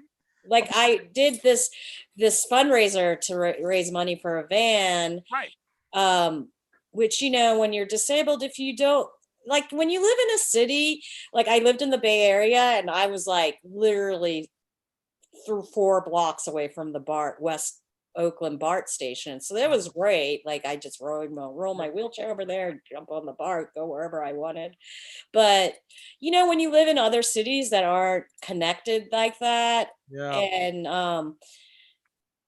like in Asheville, for instance, like, you could live in a part of the city that's a little far out, and the buses aren't, not that they're not accessible, but they aren't as frequent. Right. And so you kind of get stuck home a lot because of that. So Yeah. I decided to raise money for a For the van van. and drive and do stuff like that. So No, it's great seeing with your van, and of course, I know Robin got involved because we all work out at when we can safely do it. We all work out at the Y, and I know there's because now tell me a little bit about that because when I see someone pull up and they pull into a handicap, this is on me. This is a bad habit I have, but someone pulls up at a supermarket or Lowe's or something. They pull up handicap. They have the hang tag, and then they get out and they're walking fine and they just go strolling in. I know I'm not supposed to say anything, but I always want to say, look, you can walk. You could so why couldn't you take the spot two spots over? You're walking fine. There's no limp. There's no why couldn't you park just two spots over and leave that one for someone who really, needs to ramp out of a vehicle? Tell me tell me your thoughts on that. Should I leave that person the fuck alone or do I say something? yeah, because there is this thing called invisible disabilities. And so a lot of people are in pain. And even if they don't look like it, you just don't know. So it's just best just if they Ugh, got the so tag, hard for me. just I Sometimes they look like they're in workout clothes and they're almost sprinting into the store. How do I leave that alone? I have such a hang, but I'll but defer. but in the disability community, actually, where I did my rehab after I had my spinal cord injury, they were always very like, hey, if you don't need that spot, if you can actually park in a spot that's Thank you. not an accessible spot, you should leave it for someone else that needs it. Okay. And this is like, it's interesting because I actually have talked to other disabled people where they've gotten notes from Right. people because I don't know, they could I don't know, they could seemingly walk and Yeah. do stuff, I, and people left them notes saying, "Oh no, like this woman actually parked in a spot that wasn't accessible." And she got a note saying it was illegal for her to not park in the accessible spot really, that's because she's funny. That's disabled. ridiculous. So and this woman believed it. And I was just like, no, actually, that's wrong. It's like, it's not illegal for a disabled person to park in a Anywhere. Yeah, non-accessible spot, for sure. but it is illegal for a person that's not disabled to park. And Right. it's just we're living in this world now where people are like, I don't know, they flipped like human rights on its back, Uh, and it's like no. it's a little crazy. We're just living in Oh, a world right now where it's yeah. like where someone feels like it's okay to go leave a note on a disabled person's car telling them it's illegal for them No. to park in a The non-accessible spot. And I'm like, no, it's not. And in the fact, if you don't need that spot, you should park there and leave it for people like me that I can't, if I don't have that spot with I mean, I can park further back. I just have to take two spots, which I can do. Like when we go to the grocery sure. stores and stuff like that, have the bigger lots, I do stuff like that. But if I go to a business and they don't have a big lot where I can't park in two spots, then I need that spot that has the lines because So then you right. I won't be able to get out of my car and get out and go into a business. No, very important, and I And agree during the with you. pandemic, a lot of businesses are using those spots to display their products. Oh, So it's just like this, there's all kinds of stuff going on with these accessible spots. And sure. I've even had to argue with disabled people that don't have a lift or a ramp. They don't really understand that. So I've had to tell a person like, hey, when you go to this business, if you weren't able to park there, would you still be able to go into the business? Yeah. And they'd be like, yeah. And I was like, well, I'll tell you, I wouldn't be able to go Be able into to that go business to because I sure. need that spot. So I even have to tell disabled people about that. Well, So that's refreshing. And a little sad. I was going to say, yeah, and my friend sad Scott too. says it too. I was going to say, yeah, the rise of the Karens is Yeah, the rats of the in, when you said, and the Karen adjacent. oh man, the Karens. send them all over to Parlor or Parlay, whatever it is. But someone says hi here. Freddie Ladner, is that a friend of yours? Yeah, that's one of my, he's in the documentary. Oh, Freddie great, is one of the people in the documentary, and great. he He's lives with cerebral palsy, and he's a yeah. really great, he's a great new friend. He says Hello, Freddie. he says hi on there, and let's see if there's anyone on YouTube. A couple people watching on YouTube, but no one, no questions. Robin's on this. She says she's going to make beats right now. Oh, that's Yep, great. yep. No, we're we got a CSA, which is you get a box of vegetables Right, dropped right, right. on your doorstep, and it's great. It's very inexpensive. It's about 20 $25 a week, 20 25, and if you add some an organic bread, or you add some, they have a couple different vegan items and things like that. But really great, because we like you said, we live in such a amazing area for, right? We have Right, farm right. markets 6 7 days a week. Are you going to any farm markets now? Is there some fall farm markets happening there? Well, all the tailgate markets kind of go into the winter, and then we had this really, I mean, this, like, there's the West Asheville, which is where Andre and I live, and they have the West Asheville tailgate Right. market, which will go into, I think, probably into November and maybe part of December. And then I'm not going to name the venue, but there was this venue across the street from the tailgate market that, like, was like a big venue, and they would let the tailgate market come in for Go the entire inside, right? month of December, which was really great because it helped the farmers out, because that was like, they have the vegetables and they just need to get rid of them because it's the end of the season. So it was like a really great support for our community, for the farmers in our community, and for the people that live here. Like, they Sure, could sure. still get the vegetables from and support the local farmers. So, I don't know when they're going to end it this year. That, like, before, like, in the years past, this venue, like, allowed people to come and sell stuff there. Right, indoor But market. yeah, but now, Yeah, I don't know, that venue closed. they're, So they're closing. the tailgate market will probably not be able to go inside for the winter. Well, the venue's changing to some sort of s- Oh yeah, community they're called organization thing. Different World. Yeah. Yeah, so it'll be around.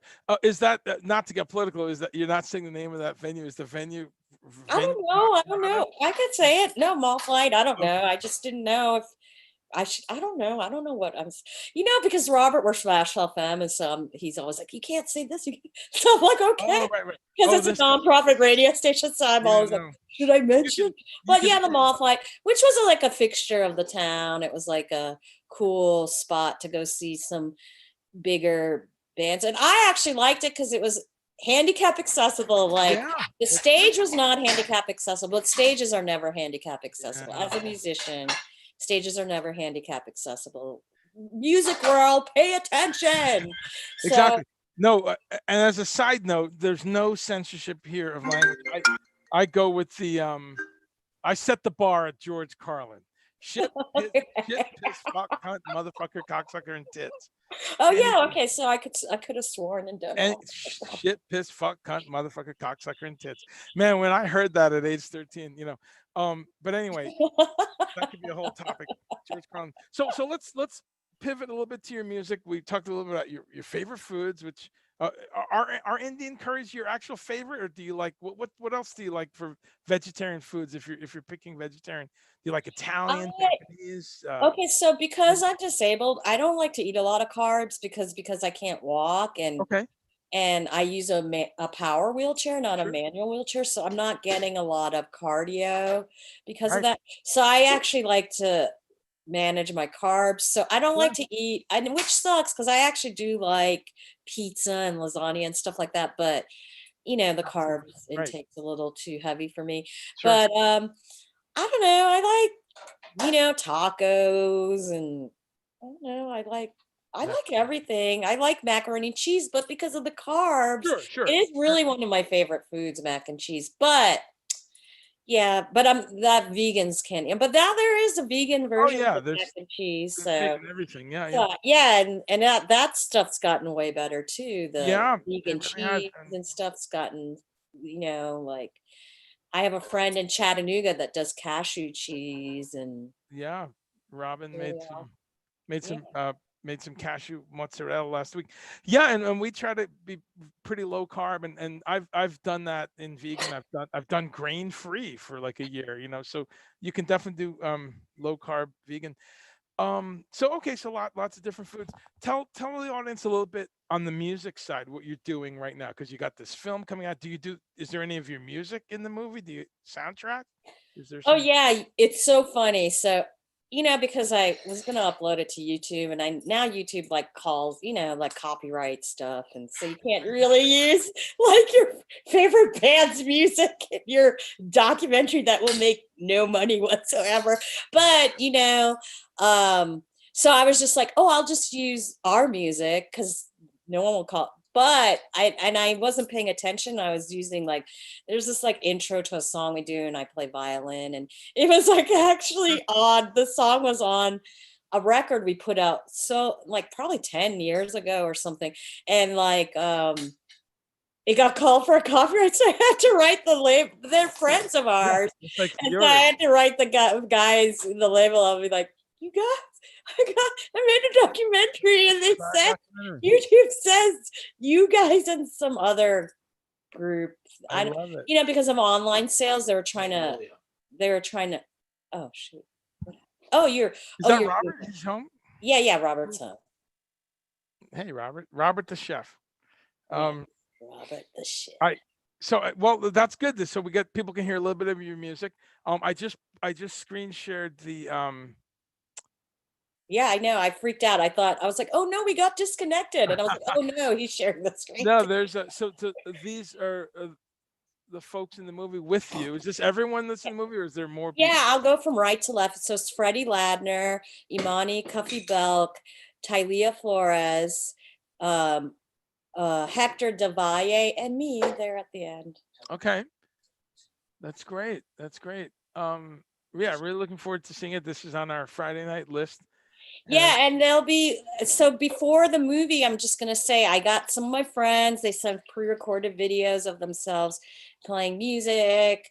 So I'm gonna have that, have like, like not long, like probably like about 45 minutes of different musicians and art, sure, and then I'll have the movie and then I'll have a Q&A if anyone has questions, we can do sure. that. And this is completely online, right? There's no Yeah, physical. it's completely online. It's on Zoom. And I'm glad to do this online because it's like the disabled people that they live all over the country. So we could have really never made this movie unless there was a pandemic, essentially. Right. I know. Isn't it funny as artists? Because Yeah. you've done you did a couple live streams, right? Like on Yeah, yeah. But I don't know. I just think when you play live music a lot, like the live streams are like, it's just, I don't know, it's just not as fun. It's like something well, about like being around absolutely. people and It's playing music and it's apples and oranges, right? yeah, yeah. It's But incomparable for sure. Um, one thing I like is the commute. Like that's really oh great. yeah. You Yeah, don't have that's the best thing is like you're just sit in your house and you do it. So that yeah, is like the best thing about it is and you do get interaction online, people you do. write things and stuff. So it's just a different It's form of different. it. That's all.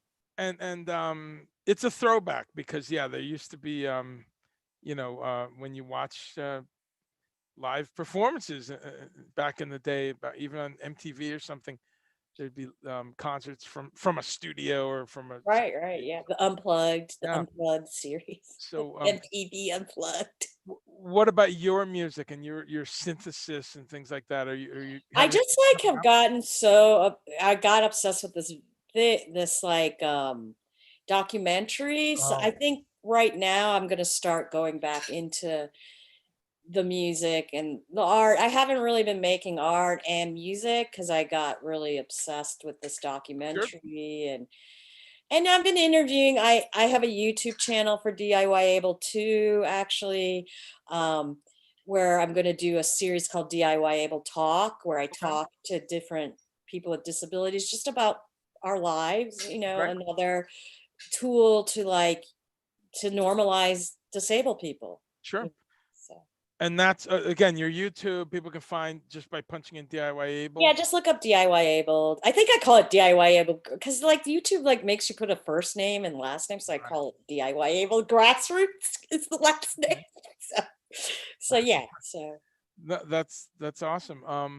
Let's see. Okay, good. We got that there, and I did put DIY able in the chat. I think. Yep. Okay, good. So people can follow up. Um, let's see. That's awesome. So, what are you guys having today? I know you said Robert's usually the chef, but give us an idea of what's on, at least for the meatless portion. What's on the menu today?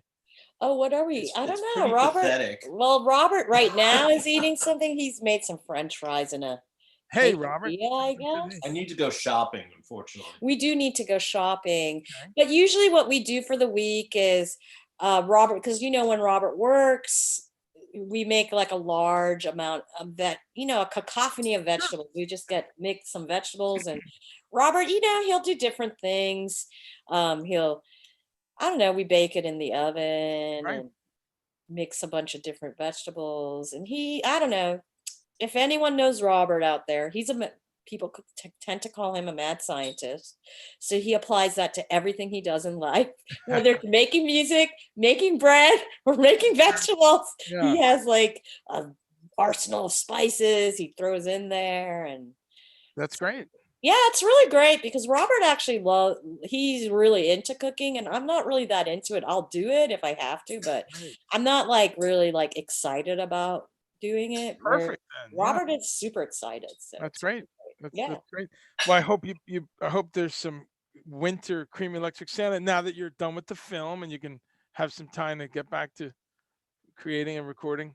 Yeah, I think we're gonna try. I don't know. Bandcamp keeps doing these like days, and we just haven't been able to get on like the 9th. I think it was like November 9th was the day. I was like, Robert, we gotta get it together November 9th so we can Right. make a little album. Maybe we can make some money with this band that we've been You doing for should. 30 years. Yeah. No, you really should. Let's urge each other to do that. I'm I lazy on know. stuff. I We have have to have a one. support group for musicians that just like to do, or just creative people that just like to do things and Right. don't think about making money, but we have to make money Well, because we gotta pay our darn rents that's and it. mortgages And and my bills. career, exactly. My career is possibly gone. I don't I depend. know, who Yeah, knows? I mean, touring. I I can't wait. know.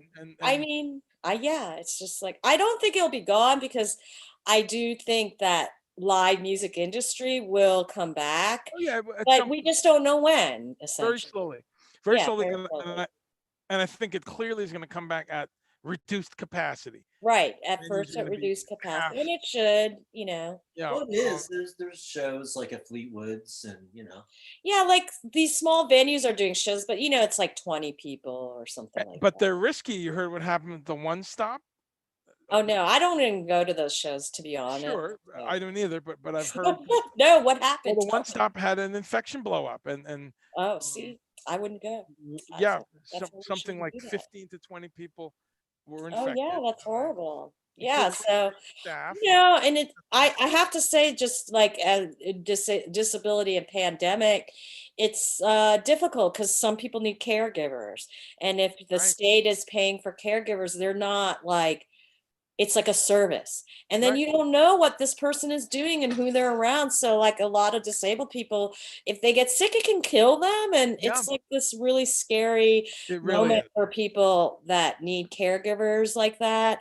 Um, like for me, I don't know. I feel like being in a wheelchair, like going grocery shopping, people are just like, I don't know. This like they're not thinking like I'm thinking. I'm just like you know, I'm in a wheelchair, so I hesitate to go down an aisle when a person's down an aisle, Right. and I'm just Going the waiting wrong for them way to, on top of it. yeah, and No, going no, the wrong there's way and stuff. Although I will admit, I go the wrong way sometimes, but I zoom well, through my wheelchair you're allowed. really fast. I go in my wheelchair really fast, so I I, think I think you get a pass. No, it's true, and when you have so many people that are still in denial about this, it's a sad thing.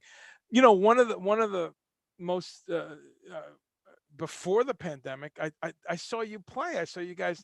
Remember that? When did you play at Sonic? Do you remember the date on that?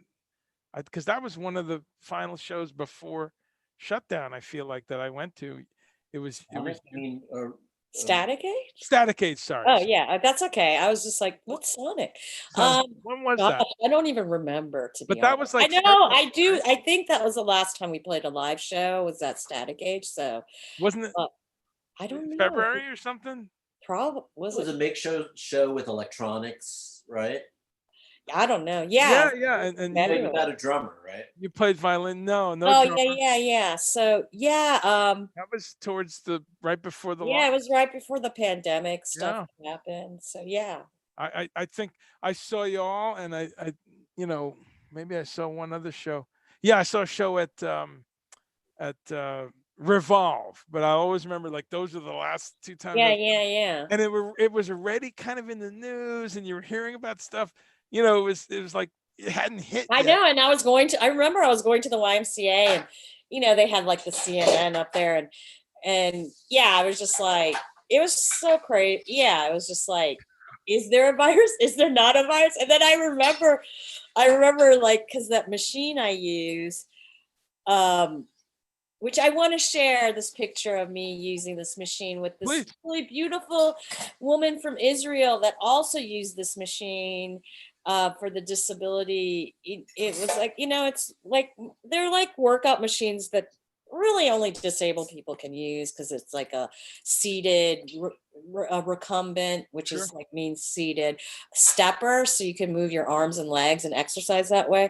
And yeah, so sometimes I would see like kids would come in with their parents to the gym. They would like go on those machines because Right. they just never saw it I didn't before, know. so they're like being kids. And so like I remember, right, it was probably like 2 or 3 weeks before quarantine started, and these kids were like riding these machines, and they were obviously not even living in Asheville, like they were visiting the Right. gym, and like the dad was like, "Oh, there's a basketball court," and the kids are like, "Oh my god!" and they jumped off the machines, and their parents didn't even make them wipe down the machines. Like I was Well, just like, okay. and so Robert and I were like, "Oh, we got to wipe down the machines before and after we, because that was like when we were like, okay, this thing seems like it's serious, so I guess we should be careful." And then I remember there was this like older white gentleman that came next to me, and he's like, "Oh, I don't know," like he would always complain about having to work out, and I was just like, I don't know, like working out for Dude, me, I'm like so glad I can still do as much as I can do. So for me, I never really complained about working out, but he was just like an older man that, I talked about how older people do become disabled. So he just was like, I hate working out. And he would right. all He was over it. come and And it's tell like, me about it. dude, So then he was all like, "Oh, do you think how long do you think before they close the gym?" And I was just like, God, you want them to close the gym so you don't have to go work out. And right. I was really mad at that man for saying that. And I think a week after that, YMCA was like, we're There we were. closing. They were closing. And so Interesting. I was just like, and I think they did open at a 30% capacity, but I'm just like, whatever. I have to figure out my exercise and at home, which is what I do. I use like a broomstick with arm weights, and I work out to music and do this So stuff. inspiring. You know, I'm doing a tiny bit of exercise, but this really inspires me to get on the ball That's okay. because Robert's not doing any exercise, so you, just to don't feel too guilty. you're I doing it lift the all. dog. He lifts the 6.5 pound dog. He lifts the dog, and he's got a job out there. He's an essential worker, so we Yeah, he applaud him. is. He is working. He's working Oh, it look out. at And Zuki. there's Godzuki, the Chihuahua. That that's Bench press Godzuki. that was the whole appearance. She has a mind of her own. It's up to Call her. her. Yeah. Call Robert, Zuki. Zuki, you want to come here and make a guest appearance on Meatless Mondays? Meatless Mondays. Screw that noise. She appreciates the Meatless Mondays. Oh She's boy, like, that's look, you and Snoopy, Zuki. You and Snoopy. that's great. Good Yeah. to see her. That's awesome. Well, folks, I hope you watch this film. We'll be watching it. It's only a half hour, so I mean, come on, you can't. Yeah, and if you don't want to see all the bands, even though you should want to see them because they're all good, but it might not be your cup of tea as far as music because it is more on the punky folk, experimentalish side. But In the film. No, Oh, before the film. oh, before the film. I Yeah. see. Okay, so and it's so there's live. I didn't see that part. Tell us about that. So there's is films of live bands, or someone's gonna be Yeah, my friends, I was like, "Hey, do you wanna play, you know, play some music and just send me a pre-recorded video of it?" okay. Because, Zoom, the music doesn't work out so well. So, like, so yeah, they sent me pre-recorded clips Okay. of them They're like playing. 5 minutes each. They're really Well, short. shorter than 5 minutes. Some are Yeah. 3 minutes. Punk rock. 3 minutes. That's you could do 2.5 songs in 3 minutes. I know. So Uh, so punk rock. yeah. So That's yeah, awesome. so I'm gonna have some of my friends are gonna play their music because I don't know, I want it to be like a little party and Sure. And celebrating this finishing of this documentary we made. and it shall be. We will be there. So okay, well let's wrap up then. And is there Oh, let me anything? share the picture. I want to share Yeah. the I picture was of gonna, me working out with this please. woman I was because gonna I say if there's love anything. her and I want to let me find her. Ugh, Yeah. get rid of it. And then any parting things that you want to make sure we said on. But we got your socials and we got the links up there. Yeah, Anything else? I think Anything we else? did pretty good. Yeah. Anything else you I want to add? think we did pretty good. Okay, so Um. let me get back to Zoom so I can do the share Sure. here. There's a comment Okay. here from the voice from the off. So cool. I don't know what that means, Sabina. But Sabina in Germany says there are cap markets, which are supermarkets that have wider aisles and Oh, lower that's so shelves. great. And lower shelves. Great. So wheelchair users can move freely and reach. There are disabled people working as non-disabled, but of course there are a few cap markets in big cities, but not all over Germany. So that's good. That's a step in the right direction. Yeah, definitely. The low Definitely. shelves is pretty nice because. So okay, so tell us about this picture. Wow, that's the machine. Huh? I've seen. Yeah, so that's the machine that's called a recumbent stepper. And I feel so bad because I forgot this woman's name, but I love them because they really, her and her husband reminded me of my parents. Because I don't know how many people know that. Also, my mom was disabled; she had rheumatoid arthritis, Wow. and so like I spent my life. It wasn't as bad when I was younger, but it just got worse over years. And my dad and my mom like had this pretty amazing life, but it required my dad to kind of help her do things. And so this woman and her husband's not in the picture, but they always remind me because her husband would come and help her get into that machine Yeah. and put the foot straps on for her and stuff. And she was so sweet. As you can see, she's such a sweet lady. And I Yes. think about them because they're an older couple, so I hope, in this time, I hope they're Right. okay, so yeah, It's so tough, but yeah, I think I've seen you there. I've seen you on that machine. Yeah. yeah, I love that True. machine. I can't wait to use it again. I can't wait to get back to that That YMCA part of again. yeah, I feel for you because that's yeah one of the cooler things. I think they're still open, but gyms are not a good place. Yeah, I'm just not gonna do it. Yeah, then in Gonna fact, do it. I just read an article: gyms, restaurants, and bars Yeah, are. yeah, I actually just read an article that I read like in Europe. It's interesting because in Europe, what they're doing is they're closing businesses, but they're keeping the schools open. But here it's the opposite. They're closing the schools and keeping the business. And they said that even if we wanted to go back to just keeping the schools open, that it's kind of too many, there's just too much spread right The now. super So they spread. said we're just gonna have to lock down before we can do that again. So Yeah, and we're not. I just read it. Yeah, I just read that. Um, I forget how many. Almost 40% of people. I think it was 38. Almost 40% of people are planning to go and or to have in their home Thanksgiving events of 10 of up to 10 people or 10 or more people. I forget what the statistic is. People can look at the articles, but just that there's any number anywhere is just like, wow, man. yeah, But yeah, it's kind of it. I kind of I understand as humans we have these things that make us feel more connected, but sure, at the same time, it's like, a fucking emergency. one Thanksgiving, maybe you should just not, I don't Yeah, know, do it through Zoom and yeah. stuff like that. So, Sabina says gyms are closed. Well, they're not closed here. You guys are at they are least not closed they're here. closed in Germany. you know, the aspect of one of the things Robin and I have been saying a lot, kind of in our dark humor sense, is Anne Frank could do this, so you can too.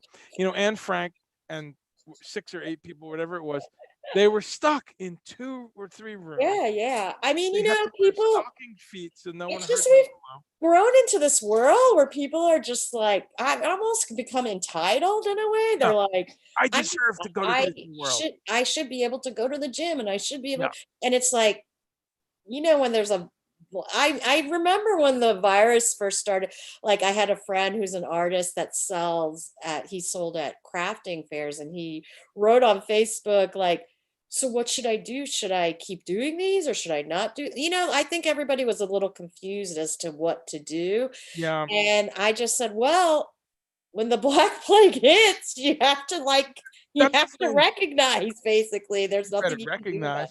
No, these are people who don't study history. I was talking to my manager for one of the bands I work for. Yes, and we were just having a chat about this, and we stay in touch. And he brought up the sacrifice of people, his parents' generation, in World War II. it. Yeah. And I was talking to my great aunt about that, where you just had to sacrifice. You couldn't get oil for a month, or you had to stockpile, or you had to collect copper or rubber or metals and donate them to the war cause. You had to be in London. You had to be in the bomb shelter every day, every night, Mhm. curfew.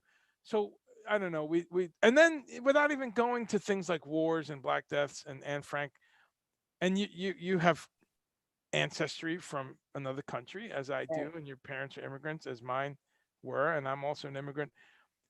It's not too far to go to think about places in Africa, India, Asia, South America, where there's blackouts all the time, or Right. floods all the time, or you can't. There's a famine, and or this crop didn't happen or that crop. So you learn to understand that life is fragile and you have inconveniences. Wow, the whole lentil crop didn't happen, or Right. there was a chicken virus, so the chickens all had to be destroyed. I think this whole thing is a real wake up call to the convenience culture, especially in America. Of course, this is happening in some other countries, but especially America. And we have to say that because we got the worst fucking numbers. We're doing something wrong. Yeah, and the thing is, it's like I think we've also become so used to that convenience that we can't even imagine. It's taking our American society to adjust to this idea of, hey, you can't just go to the grocery store and get avocados in the winter, or like these things. Like we've become very spoiled in the sense of, you go into an American grocery store and you really have everything available to you, Year even if round. it's not in season. Yeah, year And round. because they're importing it from different places, and I'm not sure how much awareness people have of that exactly. Not I do that because I'm just a weirdo. Like I'm all like, oh, this is coming from Brazil, this avocado. Like, so I was like, oh, that's why we have avocados, because they're coming from Brazil. It's warm there, and not that then people from Brazil are happy because their avocado crops are being sold over here. yeah. So it's not, I'm not saying it's like evil, but it's just like that pipeline might dry up because of what's going on now. And Sure. we're going Flights to have are to canceled. maybe get used to this idea of we can't get things whenever we want, type of thing. No, I just think we're having trouble with that, especially when you could pick up your phone and order avocados to be delivered, Right, right. or a It's pizza, like a or total disconnect with how yeah, you get food and how it's brought to you. And yeah. I think that might even, I don't know. I mean, I don't live in Europe, and I do know, I don't know what India is like now, but I know growing up through my life. And I went to, like, in the Indian markets, they're like these outdoor markets, and like if you're eating meat, they're like killing that animal right there, So like at a least you chicken. understand where it's from, Yeah, right? they're chickens. So you understand a chicken's being killed. they're plucking the feathers off, and that's how you're eating that chicken, or the vegetables are coming. And that's why I actually like to go to these tailgate markets and stuff. I feel it's like a more connection to the food that you're eating in a way. No, that's great. It's always great seeing you there. How many times have you been to India? I've been there quite a few times, like not so much as an adult once, but like I think, yeah, I'm 52 now, so the last time I went was about, about 25 years ago. But every 2 or 3 years we would go Okay, there in as a my kid. childhood because my dad, and then my grandparents would come here. So my dad worked really hard to make sure our family, we stayed connected in a certain way. So. Right. The best street food. Oh my God. I've never been there, but Oh yeah, it's street food. Oh my God, I yes. And yeah, and we weren't allowed to eat the street food because like it's like when you go to India and you come from America, you're not, you're kind of not used to whatever stuff they have, germs or whatever bacteria and stuff that they've got going on there. So you could get sick. So like we were to, like as American kids, my grandparents, they they kept you. boil the Oh, water.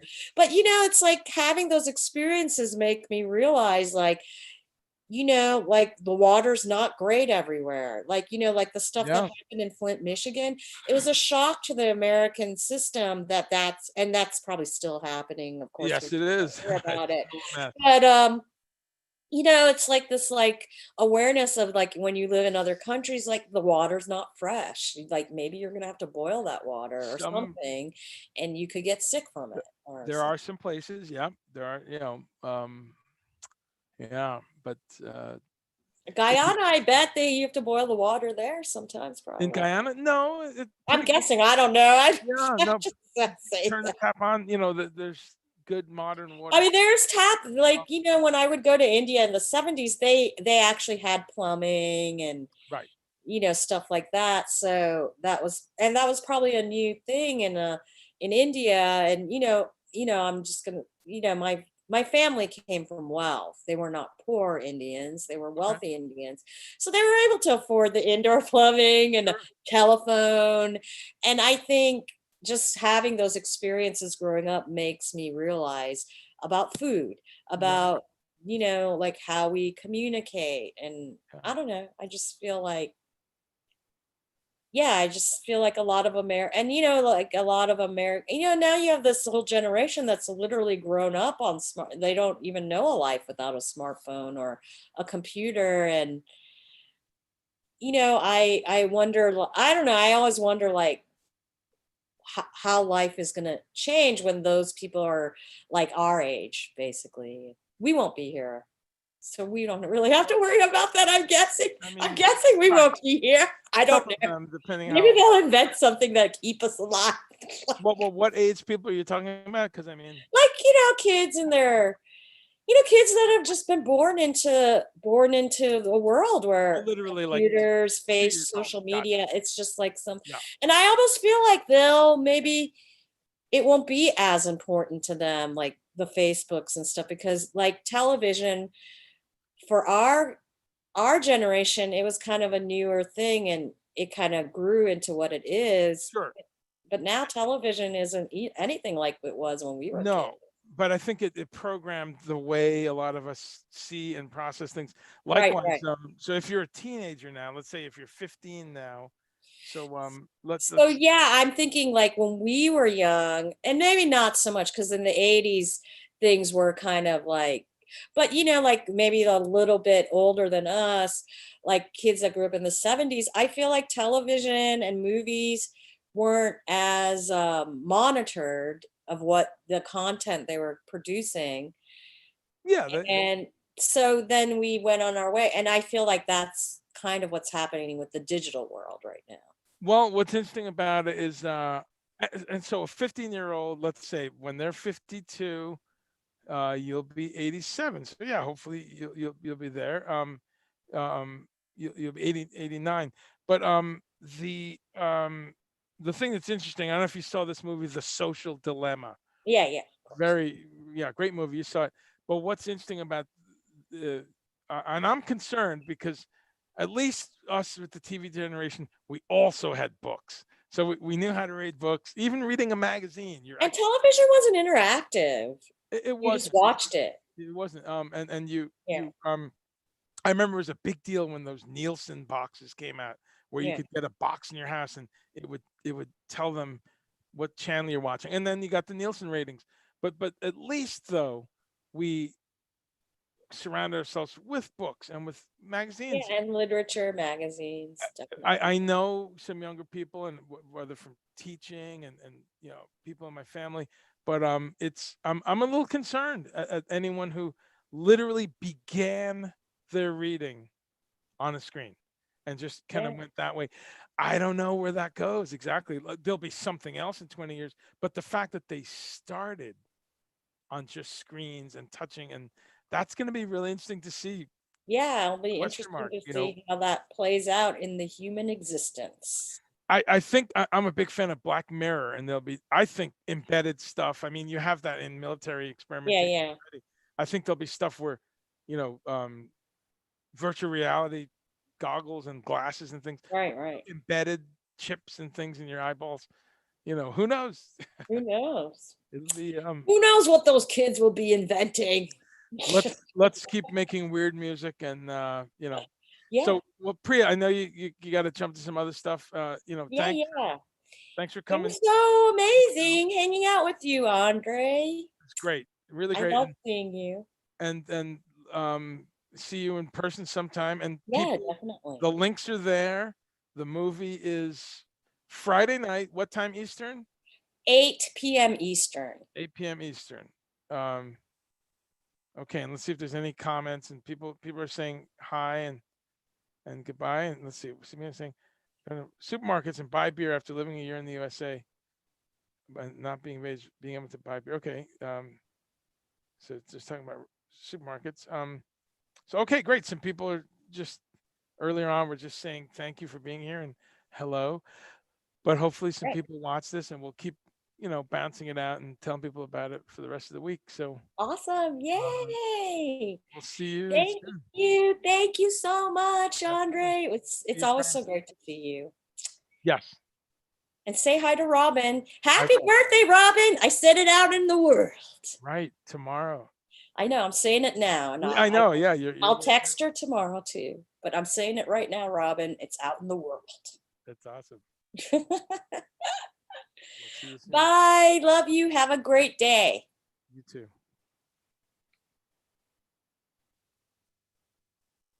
Let's see here. Let me click back to Facebook. Uh, where are we? Where's Facebook? Oh, I gotta change that. So hey, folks, that was a lot of fun, and Priya Ray with her movie. So we got a little bit of learned a little bit about DIY able today, and let's see, people are messaging me. Okay, but thanks so much for checking that out. And you never know what you'll see on Meatless Monday.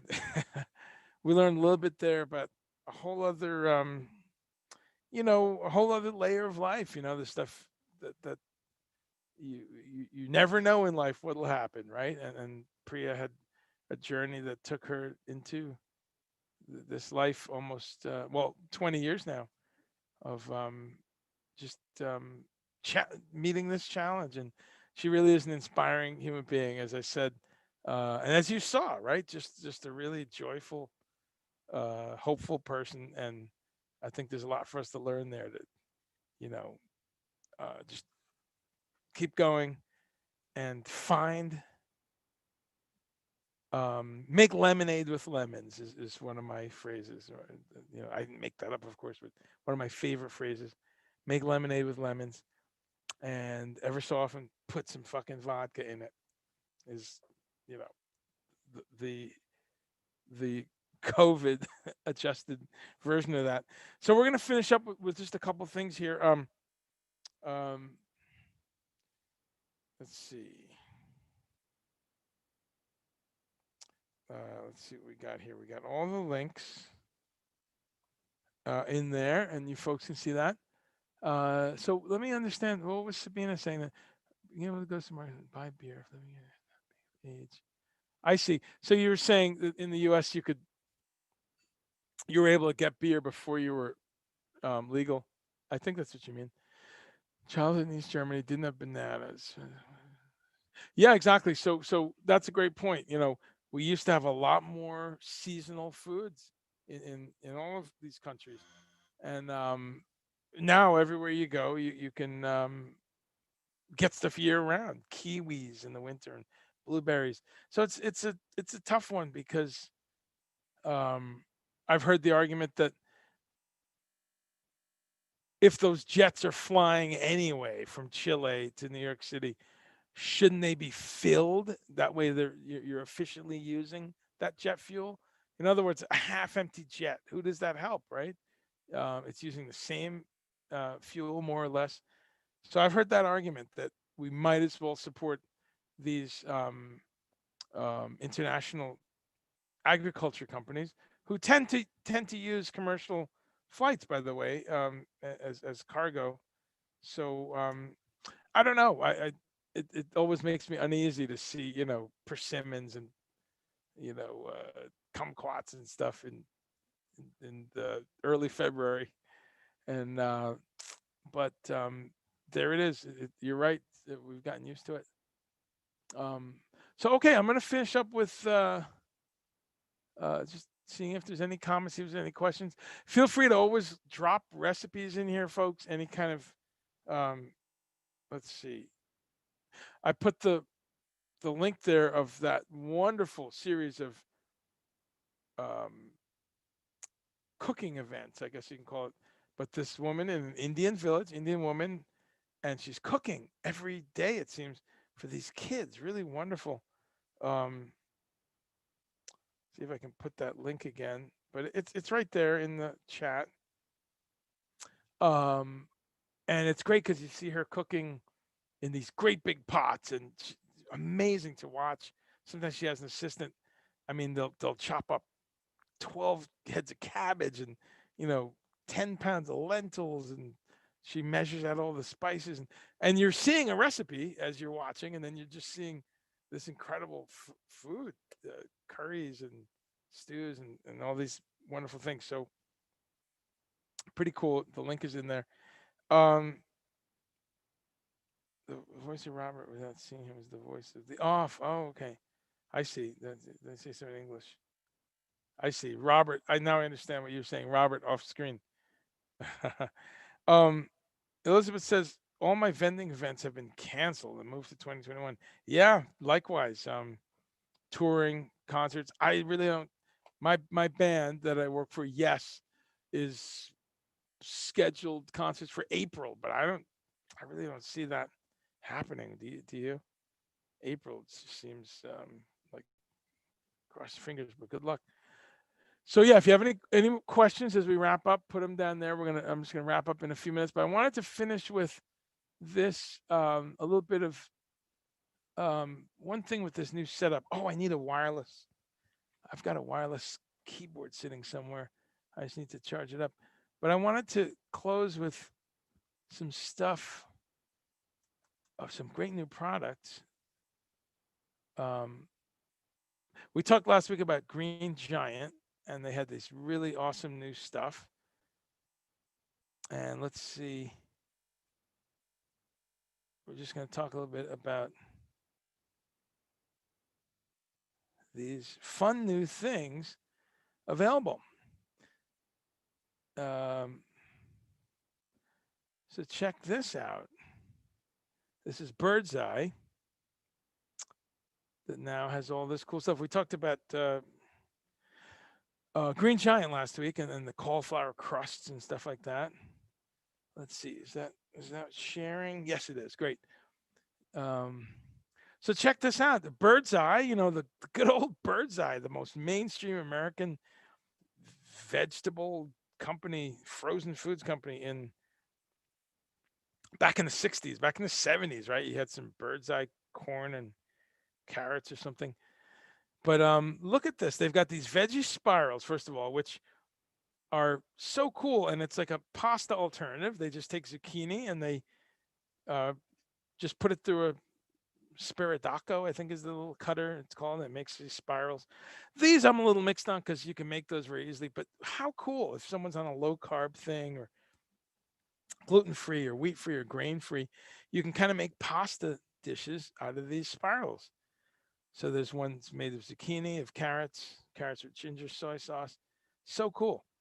So that's pretty nice. And mashed vegetables again. Come on, folks. You can steam a turnip or carrots or potatoes and mash them yourself. So that's a little extravagant, mashed cauliflower. But again, it's low carb. It's lower carb than potatoes. It's not zero carbs. There's carbs in cauliflower, but much lower carb. And the sweet potatoes. Busy parents, right? Look, if I'm not going to guilt someone who would buy this, but um, more packaging. But I applaud them for even going here, right? For just acknowledging this market. Then they got some pastas. Again, this is great for parents just trying to give their kids something a little better, a little fresher. This is definitely fresher than canned food. Veggie pasta mac, veggie pasta rotini, blah blah blah. So you got some good stuff there. Um, the ones, and then the riced vegetables. We talked about this last week with Green Giant because they've got almost the same stuff they do. And ricing is just taking vegetables and processing it so that it's little size of rice grains. So they take cauliflower and put it through this machine, and it looks just like rice. And you would steam it. So you got riced cauliflower in these different flavors, right? Spanish style. Oh, that sounds good. Spanish rice. I love that. But again, folks, if you're someone who's trying to cut carbs, trying to cut grains, trying to do something a little different, all these options are there. Yes, you could do it yourself. You could rice things. You can use a colander, actually, colander with the tiny holes, metal one. And if you put a sweet potato or a cauliflower in there and just press it, you will rice it. You can break it into pieces. Takes forever, but so these are available. Here's what I was excited about. Actually, let's see. Crispy veggies. I didn't know they had that. Again, folks, I'm just blown away that a mainstream company like this is going in for these completely vegan, vegetarian items with good ingredients. I've checked out most of these, and there's no artificial colors and FD&C red number 5 and weird preservatives. They're trying, and my attitude is, if Americans are going to buy frozen vegetables anyway, frozen foods anyway, at least you got some options here. Crispy cauliflower florets. The one thing I tried was this stuff, the cauliflower wings. They call them wings. I don't know. They're not shaped like wings. We had these. They were great. The teriyaki cauliflower wings. All they are is cauliflower with breaded with a with a sauce. Kudos to uh, Bird's Eye. They have the nutrition information here, so you can look at the fat, cholesterol. Sodium's a little high. That must be um, that's let's see. Oh, that's if you have the sauce on it, I guess. But I don't worry about high sodium because I don't eat much salt, and I eat a lot of potassium. So that's probably more important than having too much sodium is having too little potassium. But look at the ingredients: cauliflower, wheat flour, then a sauce made of soy sauce, water, soybeans, wheat, salt. There's some sugar, pineapple juice concentrate, mirin, rice wine, blah blah blah, vinegar, ginger. Look at that. Everything you can pronounce. Dried mushrooms, garlic powder, whole barley flakes, flaxseed. Sodium acid pyrophosphate is simpler than it sounds. Dried yeast. So that's all the spices and salts to kind of preserve it. But anyway, really cool. Check that out if you're so inclined, or if you just sometimes it's a long day. You don't want to cook anything, and sometimes we'll eat a bag of potato chips. So here's a chance. Here's something that's fast. You could throw it in a toaster oven, and at least you're getting some vegetables. So again, they've got the cauliflower wings here, garlic parmesan, teriyaki barbecue.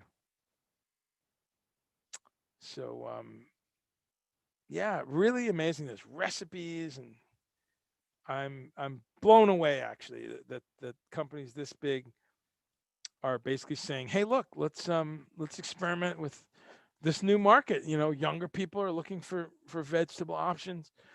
Tons of aging Americans are, and let's go back to Facebook here, and certainly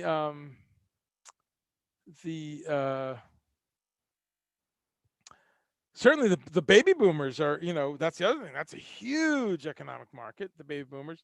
And a lot of them are turning to healthier diet now that they're in their 60s. That's another market driver. I mean, when you have someone, um, one of the most famous baby boomers, Bill Clinton, right? He went vegan, right? I think he still is. I don't know, but he saved his life by changing his diet. He's either vegan or vegetarian. But yeah, Bill Clinton. Did you know that? Our ex-president, and he lost a lot of weight, and yeah, if you pull this up, Bill Clinton vegan. There's an interview with him in AARP.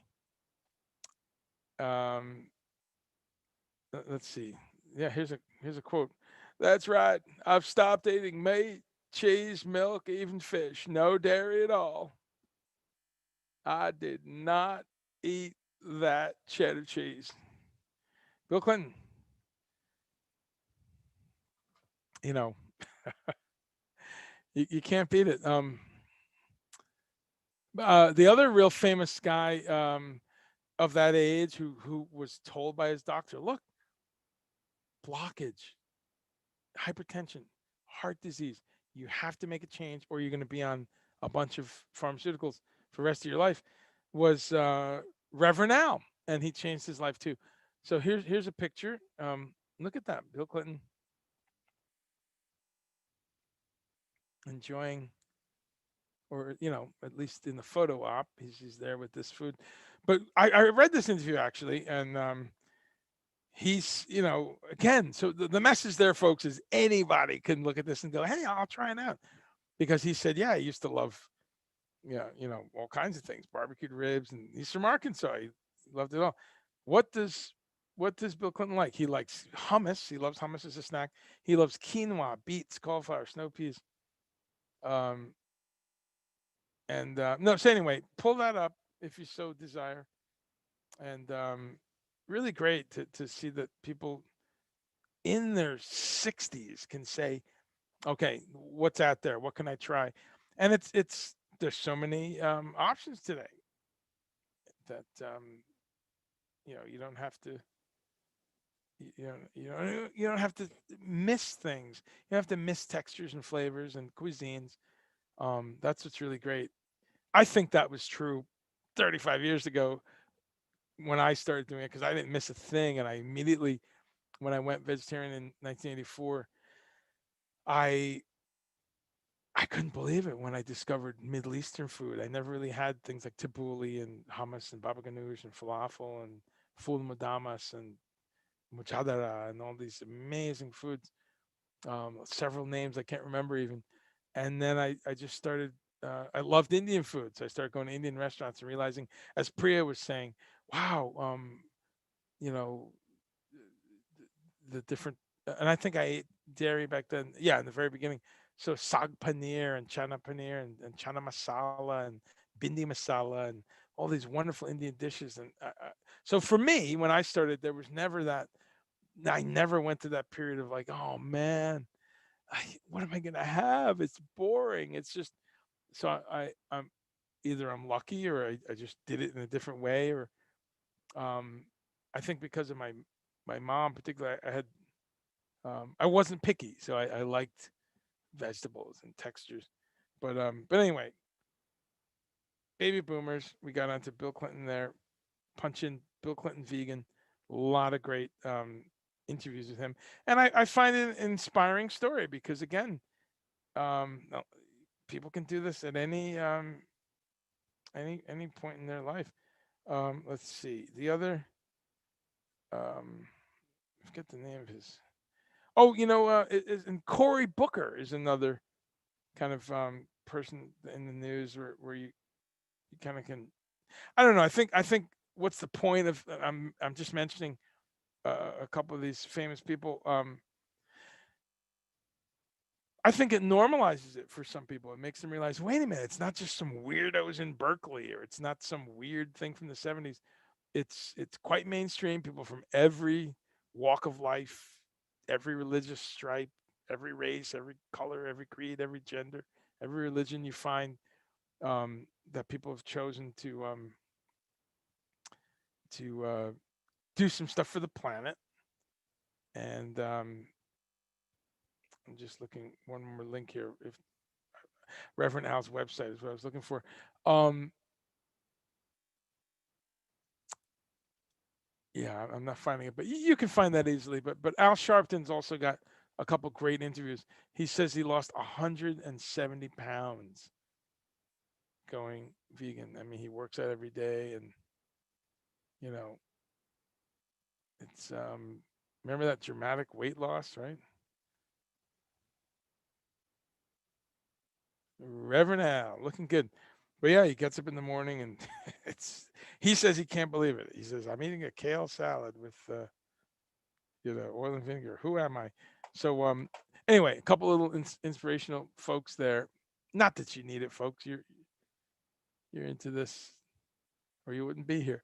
So I'm going to finish up with a couple comments and questions.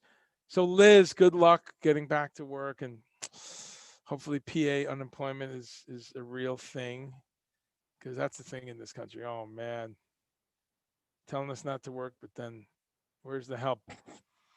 Scott, you did try the bird's eye broccoli bites. Yes, okay. You preferred the hot wing teriyaki. That's good. Okay, could have a bit more sauce. Okay, sounds like it's worth a try. Um, but broccoli bites.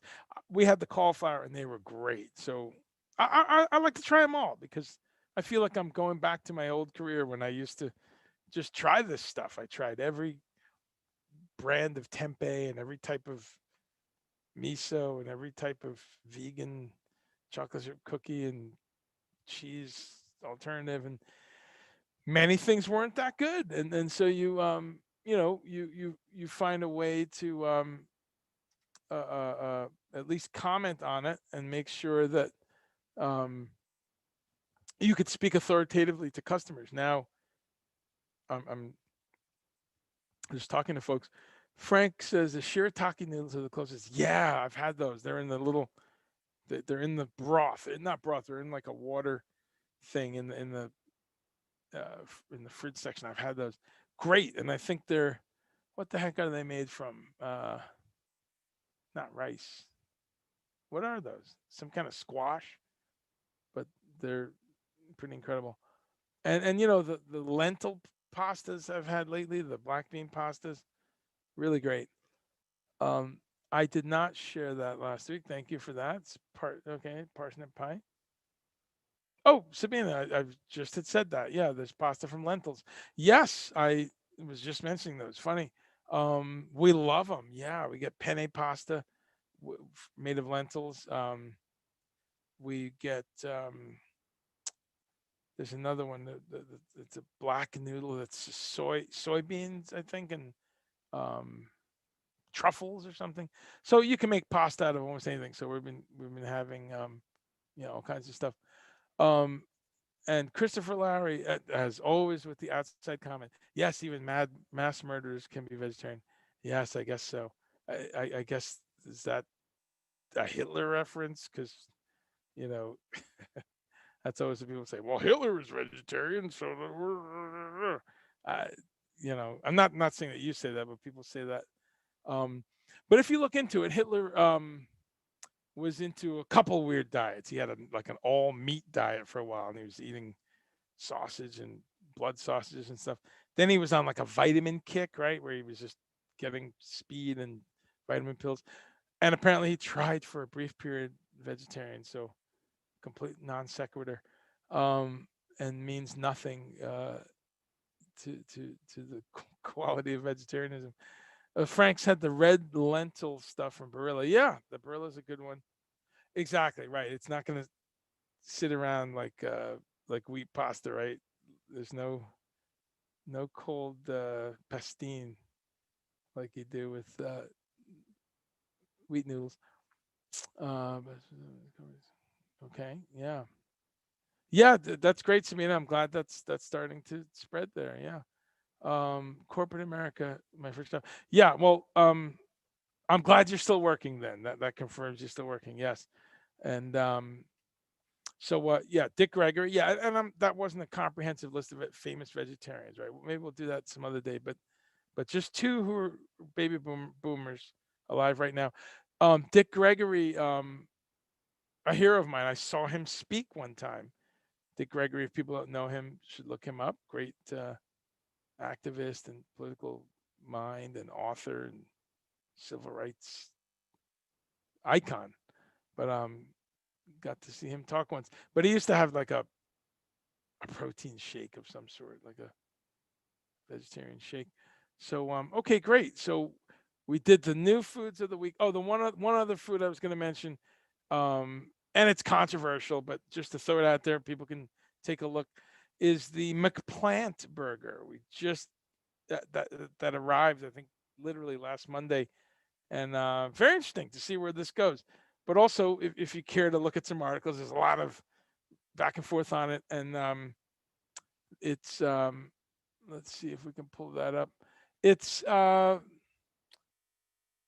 something I'm going to go get. I don't go to McDonald's. There's no reason to. I'm not a junk food guy, and I just want to not step on my pedals here. Um, but I'm excited about it on the level of,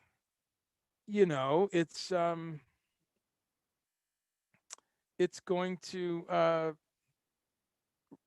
revolutionize people's exposure to this, because that's as mainstream as it gets. Let's try to share this. And like it or not, it means that some truck driver out in the middle of the country that only stops at McDonald's is going to have a choice now. Let's see. This is a crappy clickbait version of McPlant is crafted exclusively for McDonald's. Yada yada. Oh, and it's funny, folks. You can see how Google, what Google populates my clickbait with is synthesizers and gear and effects pedals. It thinks, yeah, okay, I get it. Yeah, I love the algorithms. But anyway, so the point of pulling this up though is just that to point out McDonald's has got this. Burger King's got the Impossible Whopper. And then Carl's Jr. and Del Taco has now added plant-based menu items. I mean, it's incredible, you know, um, like it or not. And some people are going to not like it. Piers Morgan, as we said, was bitching and moaning. Whatever, dude. Just don't have one. Sabina, here's one relevant to you. The Big Vegan TS is available in Germany for about a year now. Um, that's a McDonald's thing. Okay, so this was last year. Okay, great. So, yeah, I think it's great. I think it's encouraging. It normalizes it. As I said, it not only does it mean that some mainstream person who only eats fast food can maybe have something a little less cholesterol. Yes, it's processed. Yes, it's going to have whatever white flour on the patty, on the bun. I mean, and the sodium is something you're not going to want to have a couple times a day or something. But let's see, McPlant. Yeah, this is so really what's also happening is it's exciting the market because the market's looking at this and they're saying stocks are up for some of this stuff. McDonald's also going to um, like some slightly sustainable packaging. It looks like. Interesting. So there we have it, folks. The McPlant. It's controversial. Tell me, will you try it? Will you have one? Will you have this is like the survey. Will you have the vaccine? Will you have the McPlant burger? I, I'm not convinced I'm gonna have it. It's probably got a lot of crap in it. I mean, in the bread and the mayonnaise and all that junk. But you never know. Maybe they'll do a vegan version. So it's uh let's see.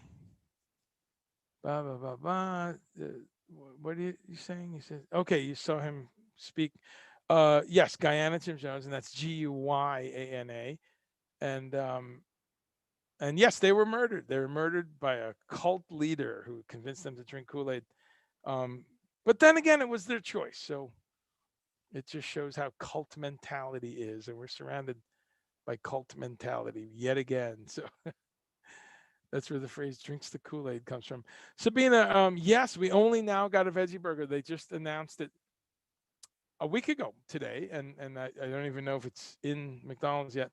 But yeah, I see that you all had it in Germany more than a year ago. Um, oh, even 1998, you're saying, but yeah, maybe they had some new one.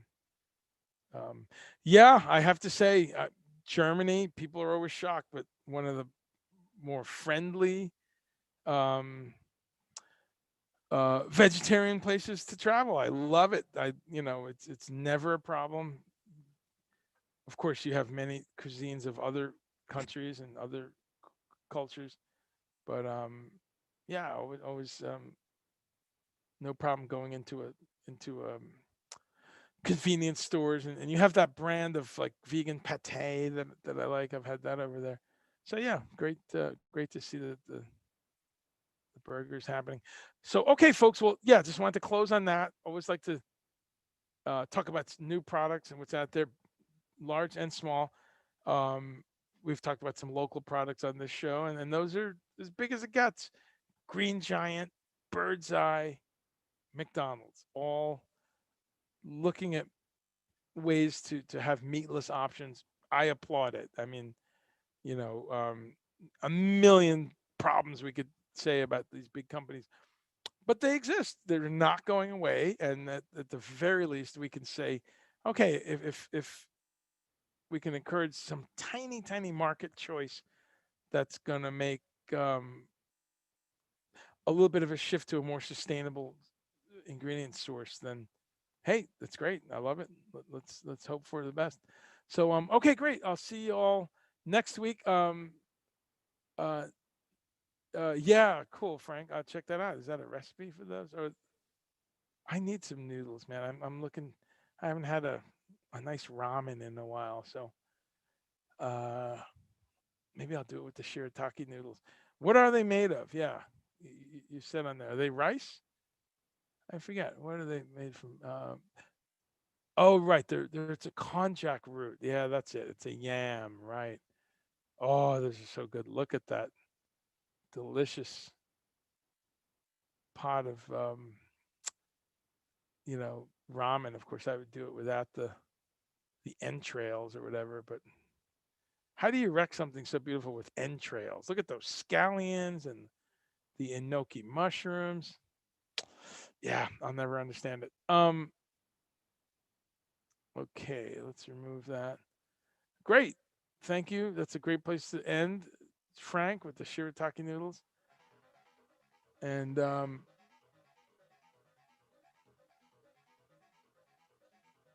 we've got a little bit of my soundtrack. I've got a soundtrack now for Meatless Monday Meetup. Thanks so much, folks. Not next week, but in 2 weeks from now, we will feature Hayat Buras from the Sunflower Cafe here in Asheville.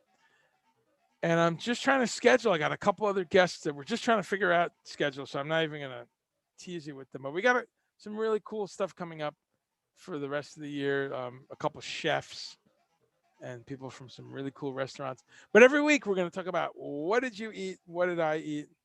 What? I didn't even talk about what I eat. I'll just end with that. I had what did I have?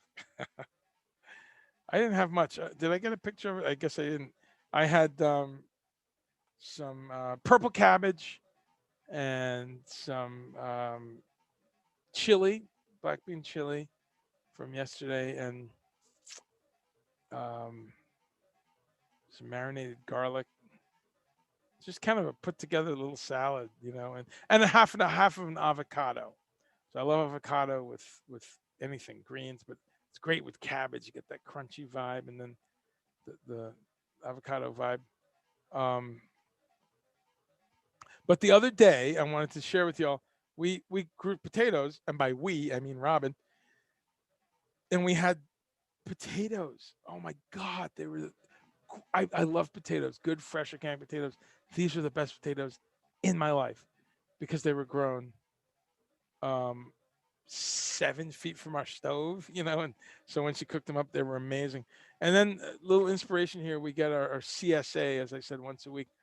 And I always tell people, look, see if there's a CSA near you. There's a lot of them in surprising parts of America you wouldn't believe, even in cities.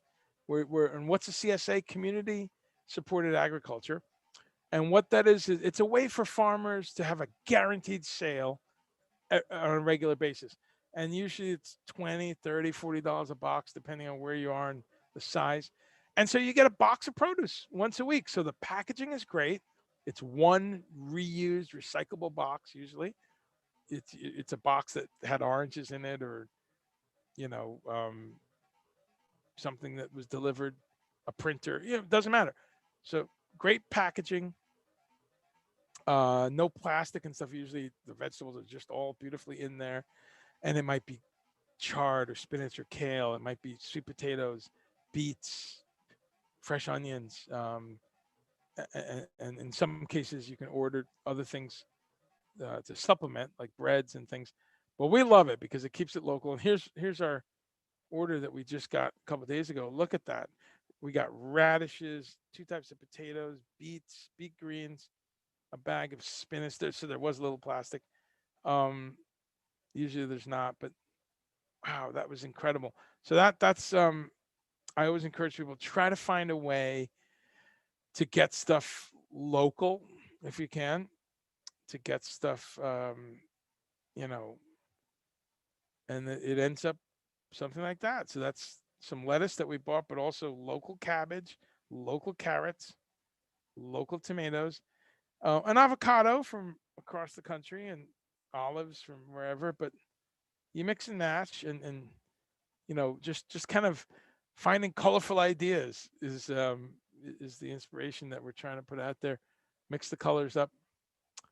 Um,